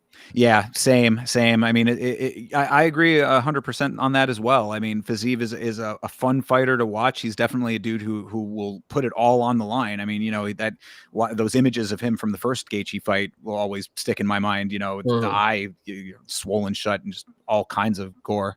But yeah, this is just an unfortunate stylistic clash that I just don't think he's going to be able to overcome, unfortunately. I think he jumped at the opportunity to co-main in Azerbaijan, and Yeah. the opportunity, they were like, well, we got this guy. And obviously, as a great fighter, you don't want to take somebody who you can beat. I mean, that's just not, you want to have a step up in competition. You want to have something to prove. You want to have a reason to go out there and, win a fight. I just don't think this one is the one for Fiziev. Yeah, same. All right. Well, moving down the line, Curtis Oh, Blades versus Rizvan Kuniev. Finally, the fight that they have been wanting to make for what feels like a decade is finally here. Do you think it's actually going to happen this time? I think something wonky is going to happen, just like with the Bellato and Paul Craig. I'm going to go for draw, no contest, or DQ. I'm going to say that's what's going to happen here. Galaxy brain if it does. But all things being equal and it being an actual legitimate fight, what are you thinking? God, I don't know. I feel like I should have seen this fight happen 3 times already because I get on Google to look at the fights and they keep showing it, and I honestly just don't even care anymore. Can Kunaev probably win so we can stop seeing Curtis Blades pop up on here next to him? I mean, all right, but let's say it was the first time that it was announced. Okay, first time it was announced. Skill, Skill for skill. Okay, Curtis Blades does have the wrestling. He is the greatest heavyweight wrestler in the UFC division. Even better than Gilton. Well, yeah, I mean, he beat Gilton that with the Yeah, buddy. Either way. So statistically, either way, Curtis Blades has a lot of takedowns. He does get a lot of people down. He does rack up control time. I would not be surprised if he lays on Kunaya for 1 round or 2. These are heavyweights. Curtis Blades is not necessarily one of those heavyweights that is slobby where he gets tired after 2 seconds because, granted, he is a wrestler. He can do that for a whole fight. Kunaev, we are yet to see if he's the type of slob that gets tired after 2 striking encounters. But Curtis Blades should be able to hold his own on the feet and get a takedown. I mean, this dude's 33. It's not like he's some young up-and-coming prospect. This is somebody who's at the same career level as Curtis Blades. He just hasn't experienced it at the highest level. So I think Curtis Blades should take this one. Yeah. I would expect this to be an extremely grindy, clinchy, maybe a little bit of ground stuff, but really more clinching on the cage kind of affair. I think these guys are going to be hugging a whole hell of a lot because Curtis Blades might be a great wrestler at heavyweight, but he is lacking in the finishes department. And when it comes to wrestling, I mean, I think that he still does not have a submission win in the UFC, if I'm not mistaken. He might have one, but probably. But either way, I mean, that should tell you like what level that you're coming at when it comes to like the actual effectiveness of the ground game. No subs, never been subbed. Yeah. So so there you go. I mean, Rizvan, a little bit newer to the organization, but not super young, and I mean, maybe hungrier because he is new, but I think veteran experience should win out in this thing. I mean, Yep, That's I agree. This yeah. is a guy from the Contender Series jumping up to somebody who just fought for the interim belt last fight, 2 fights ago, whatever it was. So I don't know. I think it's cut and dry. Curtis Blade should get this done. Yeah, I agree. I mean, it would be a very, very surprising turn of events if Kuniev can leapfrog that far up the rankings off of one fight, you know? Yeah, 100%. All right, moving down. Tofik Musayev versus Miktabek Orlabai. Who is Tofik Musayev We with we no will talk picture? we will talk about another fight that is similar to this, but this is absolutely free money. Miktabek is only like a minus 150 in this fight. And this is an absolute jobber versus Miktabek, who is the absolute Chad of the division. Like this dude is an animal. Like, and Goated. he's just so good. I don't even have to explain it too much because when you see him, you'll know how different he is. Like he is just built different. You know why? Because he was made back in the Stone Age. That's And right. and just giving him somebody from Azerbaijan just to put on a performance where he'll probably lose is a little unfortunate. But I'm ready to see Miktabek, dude. I love this guy. One of my favorite prospects. I cannot lie. Shout out I mean, Kyrgyzstan. yeah, yeah, you know, him versus Rombechki will always go down as one of the best fights of the year for last year. Yeah. So, I mean, yeah, the Miktabek Orlabai, not only a tough customer, but a skilled customer on top of it. I mean, the dude really is pretty talented, all things considered, going up against like you said, I mean, essentially a jobber. I mean, the dude, you know, if he's fought in the UFC, I He's from certainly Bellator 2 fights oh, ago. all So right. Then yeah, come on, man. Give me a break. I just go back to the last episode if you want to hear my thoughts on people coming into the organization from other ones. Yeah, Orlabai all day long. And if that line is as close as you're saying that it is, him at like a minus 150 or something, throw yeah. every dollar that you have on it. Oh, trust me, the numbers that I'm seeing are speaking to me more than they were last Saturday. So I'm seeing a lot of minus ones and twos, and I'm ready to go. Feel you on that. Well, yeah, and Orlabai should definitely be like the linchpin of several of your parlays if that's the case. There's another one that we'll talk about, and I think it's the perfect parlay piece for Miktabek, but we'll continue down the line. All right. Well, slam dunk for Orlabai on that Yes. fight. Going on here to the next one, Nazim Sadikov versus Nicholas Mata. I mean, Sadikov is a dude who I've been a fan of for quite some time. Glad to see him back. And Mata, I mean, I don't. There's really not that much there based on what we've seen, if I'm not mistaken. Yeah, Mata's just a guy who's gonna go out there and be able to take a beating. He's not somebody that's gonna get finished. I do not believe that these guys will have the crazy war that maybe some people are expecting. It should just be a distance fight where Sadikov is just butchering him from the outside because Mata's just gonna walk up with a high guard and just try to walk him down. Mata's also just gonna lose by unanimous decision, is what I'm gonna say is happening here. I think Sadikov has some good kicks, if I'm not mistaken. He might be Got able. that he got the question mark kick against Bonfim. There you go. Yeah, exactly. So, you know, potentially keep an eye out for something like that to possibly happen. I mean, you know, Mata being a tough chin might negate that, but yeah, I in theory, the game planning or the way that fight plays out that you laid out probably is correct. I mean, Sadikov is really, really good at distance management and range striking. So if Mata maybe is able to close distance and take him to the ground, maybe there's something there, but I don't even think he's got ground game like that. Well, I think no, he's a knockout guy, but Yeah, I think the kicks will be negated. He's not going to be able to. They're not going to be standing in front of each other idle where they can make their moves and set up. And I don't think that question mark kick or even the high kick. I don't think it'll be an option for the finishing sequence at least because Mata's going to be walking him down. It's going to be harder to be walking backwards and then throw the kick. He's going to be on the outside evading left and right and trying to. I want to say he's going to get the angle and try to stick him with a 1-2. That's the way that I'm seeing this play out. I'm just kind of big brained right now though. I feel you. I mean, yeah. So final decision is Sadikov either way, though. Sadikov, yeah. Yeah. All right. Well, keeping it moving here. Muhammad Naimov going up against the Contender Series GOAT Bogdan Grad. Good to see him back. What are you thinking on this one? That they need to get a picture that's not black and white for him. True that. That is first off. Second, I unfortunately think he'll probably lose this one. I think so? I think the grappling will be too much unless we magically see Bogdan Grad pull out like a submission win, which I think is possible because I'm just counting it out completely. Like maybe he just has grappling and he reverses the position and chokes him out. I don't know. That's big brain me talking. But I think regular me should assume that Naimov's going to just wrestle fuck him and grapple him. You don't think that Bogdangrad can strike his way through and get get it done on the feet? He's a grinder. He's not really somebody that's gonna pick a shot on the feet and knock you down and then try to get it. Like he's gonna have to you're gonna have to really grind to get a finish out of Bogdangrad. It's gonna have to get real gritty for him, I think. Like that's True. what's gonna be the best form of him is when he knows when the going gets tough and he's just gotta throw it at the wall. Like I think that's the best version of him. Yeah, I can agree with that. But if there is anybody who will grind out a victory like no other, like Grod will do that. He is a grinder, but he is a committed grinder. Like this Yeah. dude really that's what stuck out to me on the Contender Series performance, and then in his victory that he got in the organization. This dude really goes out there and is like he will force a win to happen. So there is potential, I think, for that to be the case. Naimov, he's good. He's definitely like right now. I mean, based on what I've seen, it's like I put him in the good, not great category. But a win over a guy like Rod would definitely speak volumes to me.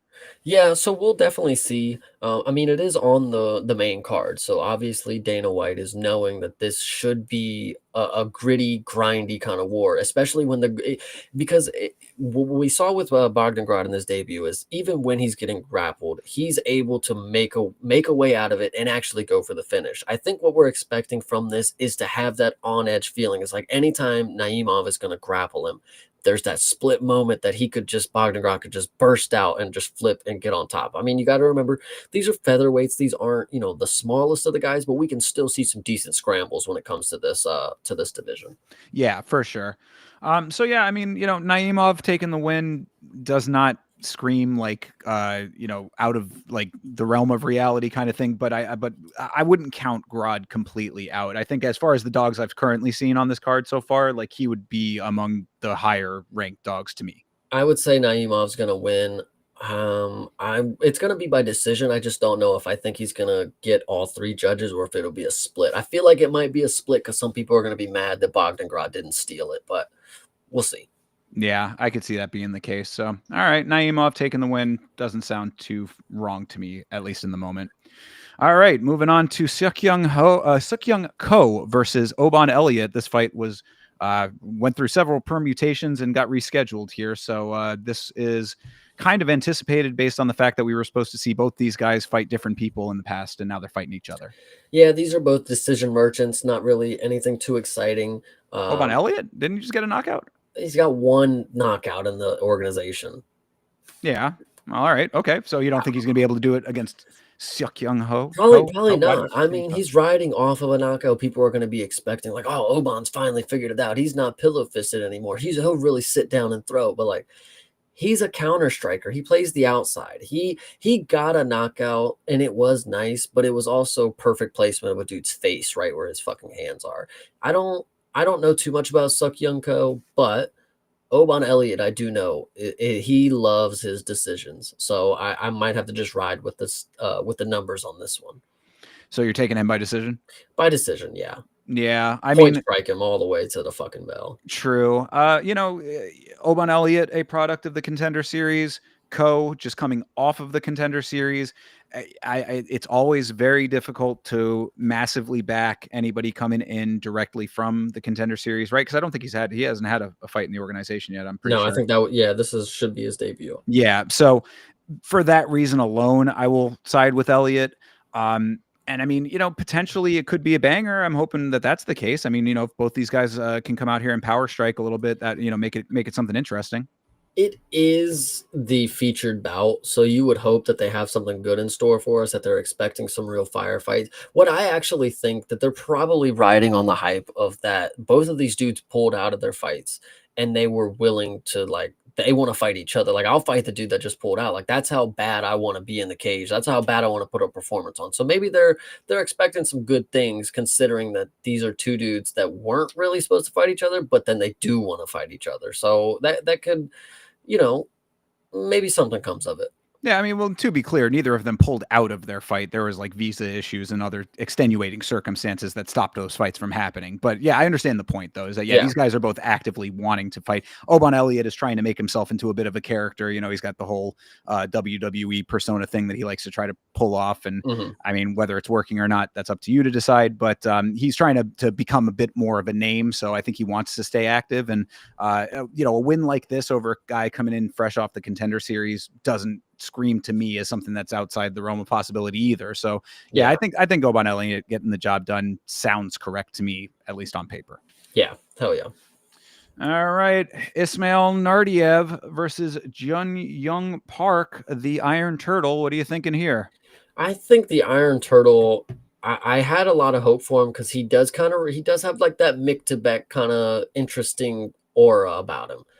I think I bought into the hype a little too early, or maybe actually I think a little too late is probably the better reasoning because I just don't think I see it. I don't think I see Mr. Park. I don't think I see the Iron Turtle being that necessarily great. Now, Nurdiev, however you say the last name, I apologize. He is somebody that I do remember as like being interesting. Like I remember saying, put money on Ishmael. He's got the biblical name. You can't go wrong with it. But he came out here and actually made it more than just him being the guy with the biblical name. Like he's just actually a pretty decent striker. He's pretty young, not necessarily the most active. Again, coming from Morocco, another small nation, I think this dude's pretty decent. I don't know in the striking department, he should win. But if Mr. Park here decides to grapple, then he should have the advantage. But I don't know. This one's really tough for me, I think. Park is deceptively good, I would Hmm. say. Like he's one of those guys, you know, appearance wise, obviously that plays a big factor in how people perceive him because he is the most unassuming human being that you could ever imagine. This guy looks like he should be, you know, a librarian. Yeah. But I mean, like, you know, so this is definitely not the dude that you see and you're like, oh man, I wouldn't want to be in a dark alley with that guy. But that being said, he's one of those guys that like will grind out fights and find ways to win. Like it's like every time he wins, it's like, damn, wow, he really did just win. And he Yeah. does that somewhat consistently. So it's like it's kind of crazy that like every time I feel like he's counted out a lot for obvious reasons. And like even in his victories, it's never like, damn, the turtle done did it. You know, I mean, Yeah. you're never like, God, that was the shit right there. It's always like, yeah, I mean, he somehow found a way to win. He got that victory. Mhm. So for that reason, I will tentatively back him just because I feel like, you know, he's like MacGyver out there, you know, he'll figure out, you know, tie a couple of ropes together and figure out some way to make it all come together and win. Yeah. You know, Nardiev, I do remember us having a conversation about him at some point and being like, yeah, you know, there probably is something there. But again, this just is just like savvy veteran territory with Park and you know, my gut will always gravitate towards that, I think. Yeah. I actually did just notice that Ishmael does have some submission wins. So I think, in my opinion, if the striking is from what I believe it is, I think Ishmael has the striking advantage. And if he does have some submission wins, he does have that in his back pocket. I think I like this dog a lot. I'm not going to say I'm going to put money on it because there's some other plays that I think are a lot better. This one is not the worst you could have, though. Yeah, no, that doesn't surprise me if that is the case that he's got submission game because Park's striking is not really great. I mean, it's like technically passable. It's technically Mhm. serviceable, but it's not like you're ever worried about him being a huge power threat or anything when it comes to the Yeah. hand. So He's got yeah, the drunken master thing. yeah, to an extent, I would say so. And you know, he's a bigger guy, a bulkier kind of guy. So you know, middleweight, both sort of lumbering dudes. I don't know. Nardiev looks like a little bit trimmer, at least in his picture there. I think I recall him being pretty agile. So he might be able to move around a little bit better and stay out of the way of what Park is trying to initiate. So maybe there is some ground game potential for him. Ishmael has really good kicks. I think that's the last thing that I'll note. Very good, fast, sneaky, um, and yeah, I think that should be a big component if he's gonna win this fight. He should kick the shit out of the Iron Turtle. There you go. So yeah, I mean, definitely not the worst dog if you do want to side with Nardiev on this one. I just think that the experience level should win out for Park. That's at least my thought Yeah, process. I hear you. All right, Daria Zalesniakova coming in against the British cutie pie Melissa Mullins. I know that she is your girl. What are you thinking? Oh, I mean, this is easy. This is a ham-fisted win for Miss Melissa Mullins. I'm very happy that they're going to keep giving her bums for her to beat. Miss Zalesniakovia is somebody who lost to Eileen Perez by submission. Remember, she got the head and arm choke while in full mount, which normally doesn't happen, but that's just how it goes. So Daria is not necessarily the best. Melissa Mullins, I do follow her on Instagram. She is always working on her BJJ. I would not be surprised if she pulls out a submission win right here, guys. And I'm putting that on my life. So Yeah, no, I'm agreeing with you on that. I mean, Zalesniakova, I believe she was the one who, well, first of all, she got twerked on after that loss to yeah, Eileen, which was unfortunate for her in that regard. But then she was also the one that was going over and blaming her husband for her loss, yep. right? I mean, No, right? that was Dudakova. Oh, sorry. Okay, my mistake. Take that back. Then all That's right. the other Shevchenko clone. This is the Sure. third generation down. Yeah, got you. Okay, well, all right, wrong on that one. But either way, I mean, Zalesniakova, she's 9-2, so it's not like it would be impossible for her to make improvements and get herself to a caliber that could be a winner. But Melissa Mullins has shown pretty well that she is of a quality stock, and if she's continuously improving the game, then yeah, I'm with it. Submission win sounds fine to me. You know what? I actually want to disagree with you for a second because you want to talk about Melissa Mullins and how that she's proven herself to be a valuable player. I think that's incorrect. If you go back one fight ago, she just got finished by Nora Cornell. Am I wrong? I think I 2 fights ago, no? I Was it think it not was one I before that? I think she just came back. Yeah, so one fight ago was Nora Cornell, and then this last fight she got a knockout in the second round against somebody who's on this card. We'll talk about later. So somebody who had, this is somebody who not necessarily has a lot of stock, in my opinion. I think she has the talent, and I think she has, I think she has the aura to go ahead and be somebody that's top of the level. But I don't think as of right now she's proven that she has the skill set to compete yet. I think we got to see it to believe it and we got to continue to see it. Like, yeah, I've said this before. English women, they finish, they get knockouts. The statistics are there. There's only been like 4 English women in the UFC and like 2 of them have knockouts. The statistics are with me on this. Melissa Mullins is somebody that can get a finish. She does not have any submission victories, but I promise you, she is always working on the BJJ. This is somebody who is not a good submission defensive person. Once we get this to the mat, I'm telling you, we are going to sink in something nasty on this girl. Well, I think that where my thought process is with Mullins is that I saw her earlier. I think I saw her debut, and I remember noting in my mind at the time, I was like, "This is a tough chick. Like she Mhm. has a good toughness about her." Now losing to Nora Cornell, I mean, that doesn't really drop the stock all that much to me because Nora is also pretty tough. I mean, she grinded out a victory, even though I think it was a close one in her last one, if I'm not mistaken. Like we kind of were all like, No, she got "Yeah." a submission win. Oh, Nora She did? got the ninja choke. Yep. Oh, shit. Was that her last one? Jesus. Okay. Maybe Yep. my timelines are a little mistaken with these ladies, but either way, I mean, Nora is proving herself to be a higher caliber as well. So it's like, I don't think that the loss ages poorly. And I think if the toughness is still there, Lesniakova never has screamed to me as someone who is like, tough. You know what I mean? Mhm. Like she definitely is not like, man, she's going to go out there and put everything she has into it, get herself all bloodied up and come out of this thing looking like she went through a car wreck. It's like she's Yeah. going to try to be technical. She's, more of a controlled fighter, going to be try to be very grapple heavy. And I think that tough for tough, Mullins will be able to take her that way. So Yeah. submission, perhaps. I don't know about all that part of it, but if you're feeling that strongly about it, I'll go along for the ride.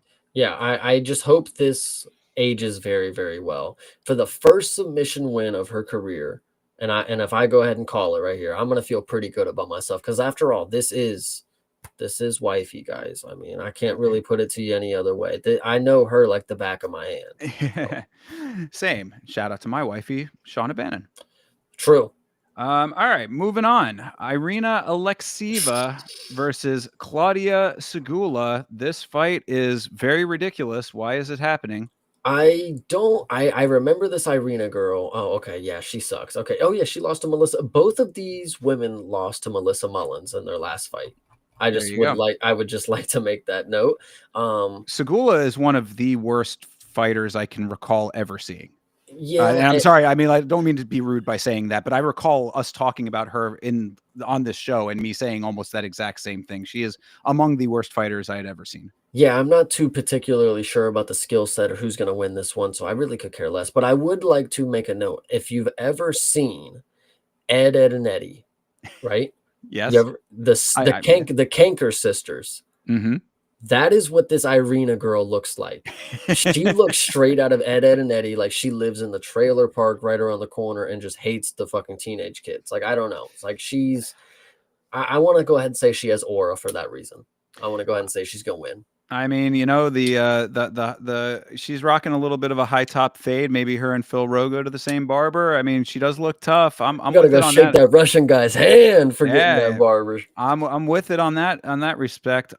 Yeah, I mean, I remember Alexieva not being super impressive. I think it might have been that fight I was just talking about with Mullins that I was like, yeah, this is where I thought Mullins like looked tough, you know. So Yeah. it's like if that's the case there, and as I said, Claudia Segula, like I just recall thinking that she just looked atrocious in her last fight.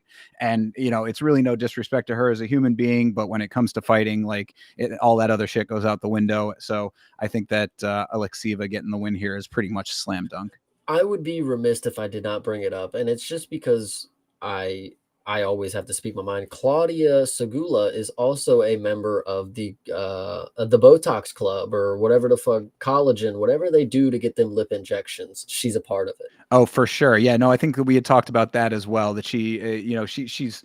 I mean, whatever you want to say about her attractiveness, she's certain someone who puts some effort into her appearance to an extent. None of that matters when it comes to getting punched in the face, except perhaps busting one of those collagen lips open. So we'll see if that True, happens. true. All right, But next. yeah, I mean, that's all that there Oh is yeah, there. I don't. Irina, I'll take her. Sure. Yeah. Trust on that. Tagir Ulanbekov being underneath this is ridiculous, but Tagir Ulanbekov versus Azamat Maxim, how this is lower on the card is insane to me. But what are you thinking here? You don't need to worry about where it's at because this is the perfect prelim part. You got to take Tajir and Miktabek. It'll give you plus money. Just put whatever you can on it. And then by the main card, you have plenty of time to just fuck around. I'm telling you, Tajir and Miktabek. And I'm even thinking, as I look at it a little more, the person that comes after this will probably end up on the slip as well. But for this fight right here, Tajir Ulanbekov he's a proven veteran at this point. He knows how to win fights. He's massive for the weight class. He's gonna go out here and get this fucking W. I mean, Azat is the dude. He just got a win? No. This is the dude. He's not even from he is in the organization. Sorry, he lost to Charles Johnson apparently. Right. Yeah. I think he had lost to Charles Johnson. Did he not just come? Is he not coming off a win? No, That was the last fight. Okay. This was February 3rd of 2024. So this has All been a right. whole year. Then Wow. yeah, okay. Then I think I'm mistaking him for another dude from Kazakhstan. But yeah, then Tagir being a dude who's been around for quite some time and has proven that he has win potential. Him being a heavy favorite in this fight does not surprise me in the slightest. So probably a nice little layup for a regionally favorable fighter in Mhm. this one, starting things off on a good foot in that regard for the event. I would think is the reason that this is what it is. And yeah, Tagir, I like that parlay. I think that that's a very safe parlay. Put Alexieva on that too. Make that a 3-piece. I'm telling you that the Segula is atrocious. So just that sounds like a winning parlay in my opinion. Market, Yeah. Tagir all day.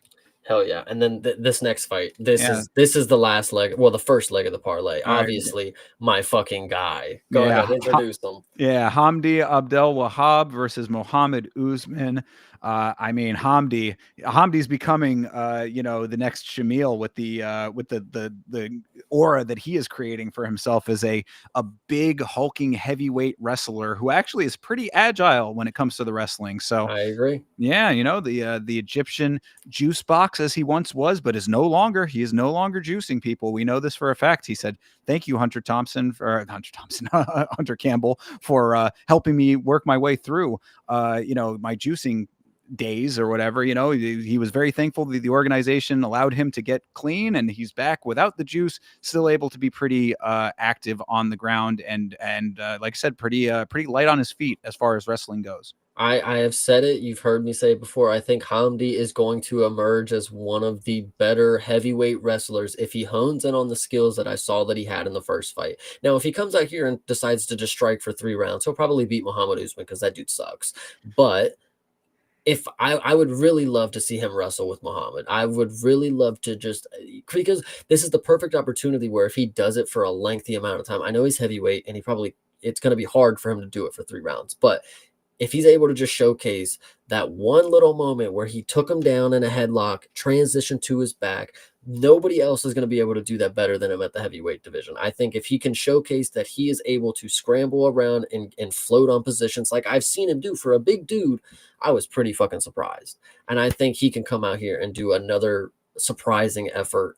And at minus 175, I'm telling you, Hamdi, Tajir, Miktabek, I think that's what I got to go with. And that'll be such good money. Yeah, I mean, Muhammad Usman has proven to be just the biggest dud at heavyweight, I would say. I mean, like this guy he's got all of the physique and the frame and everything that you would outwardly think would be a great heavyweight, and has consistently sucked. Yes. It's, this is younger brother syndrome as far as when it goes, to fighters and their siblings. Kamaru got all of the fighting genes. Mo did not get any of them. So, Yep.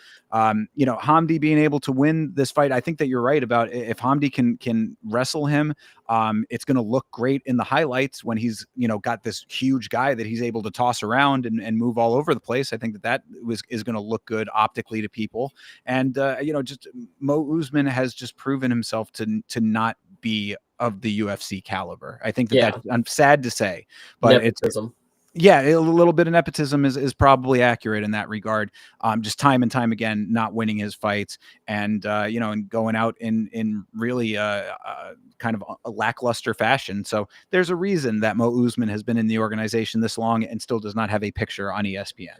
Yeah, that's a fair point. I would very strongly agree with that. I think that's a very crucial point, and I actually like that thought process. If you are decent, you would have a picture, and if you are godly, your picture is black and white, like Bogdangrad. So Exactly. So there you go. Good dog Bogdangrad, bad dog Muhammad Usman. yeah, So I mean, I think that pretty well takes it through this card. Of course, myself and Chase will be watching this thing live. You can watch it along with either of us individually. I will possibly be with the Vitz King. Don't know about that just yet, but we will see. That is at youtube.com/@YamaShow. And Chase, I know that you can tell them where they can find you. they will obviously find me having fun on Saturdays every time the UFC has an event going on youtube.com/@CPSmalls. And on Twitter, you can find me having a great time talking about how much Bellotto needs to be cut from the organization on x.com/@CreativePartin, PARTIN. I am on Instagram and on Twitter at Yama Show on both of those. Facebook, I have conceded, and it is now Yama Show 1 on Facebook. So if you want to try to find me on Facebook, Yama Show #1 thereafter. We'll see if we can figure out how to actually get Yama Show back. But for right now, I've given up on this battle with these absolute jerk-offs. And don't forget to stay tuned for Yama Show 2. That'll be coming out very soon after when Yama Show 1 gets reported again. It's so likely to happen that it's not even funny. But either way, follow along on all of those places. We will be back. The review of episode 4 of The Cage that myself and Mr. Parton right here just did is out in video form on the Yama channel right now. Go over there, check it out, give it a like if you enjoy it. We will be doing episode 5 very soon, and then the Cyril Gahn KO movie. So we've got a lot of entertainment to be viewing coming up here over the next couple of weeks. Check out all of that. Hopefully some other new content coming out for you on the channel this week if I can get around to it. Time is somewhat short currently, but I'm trying my best. So either way, have a great rest of your night, everybody. Have a great rest of your week. And until we see you next time, fight on.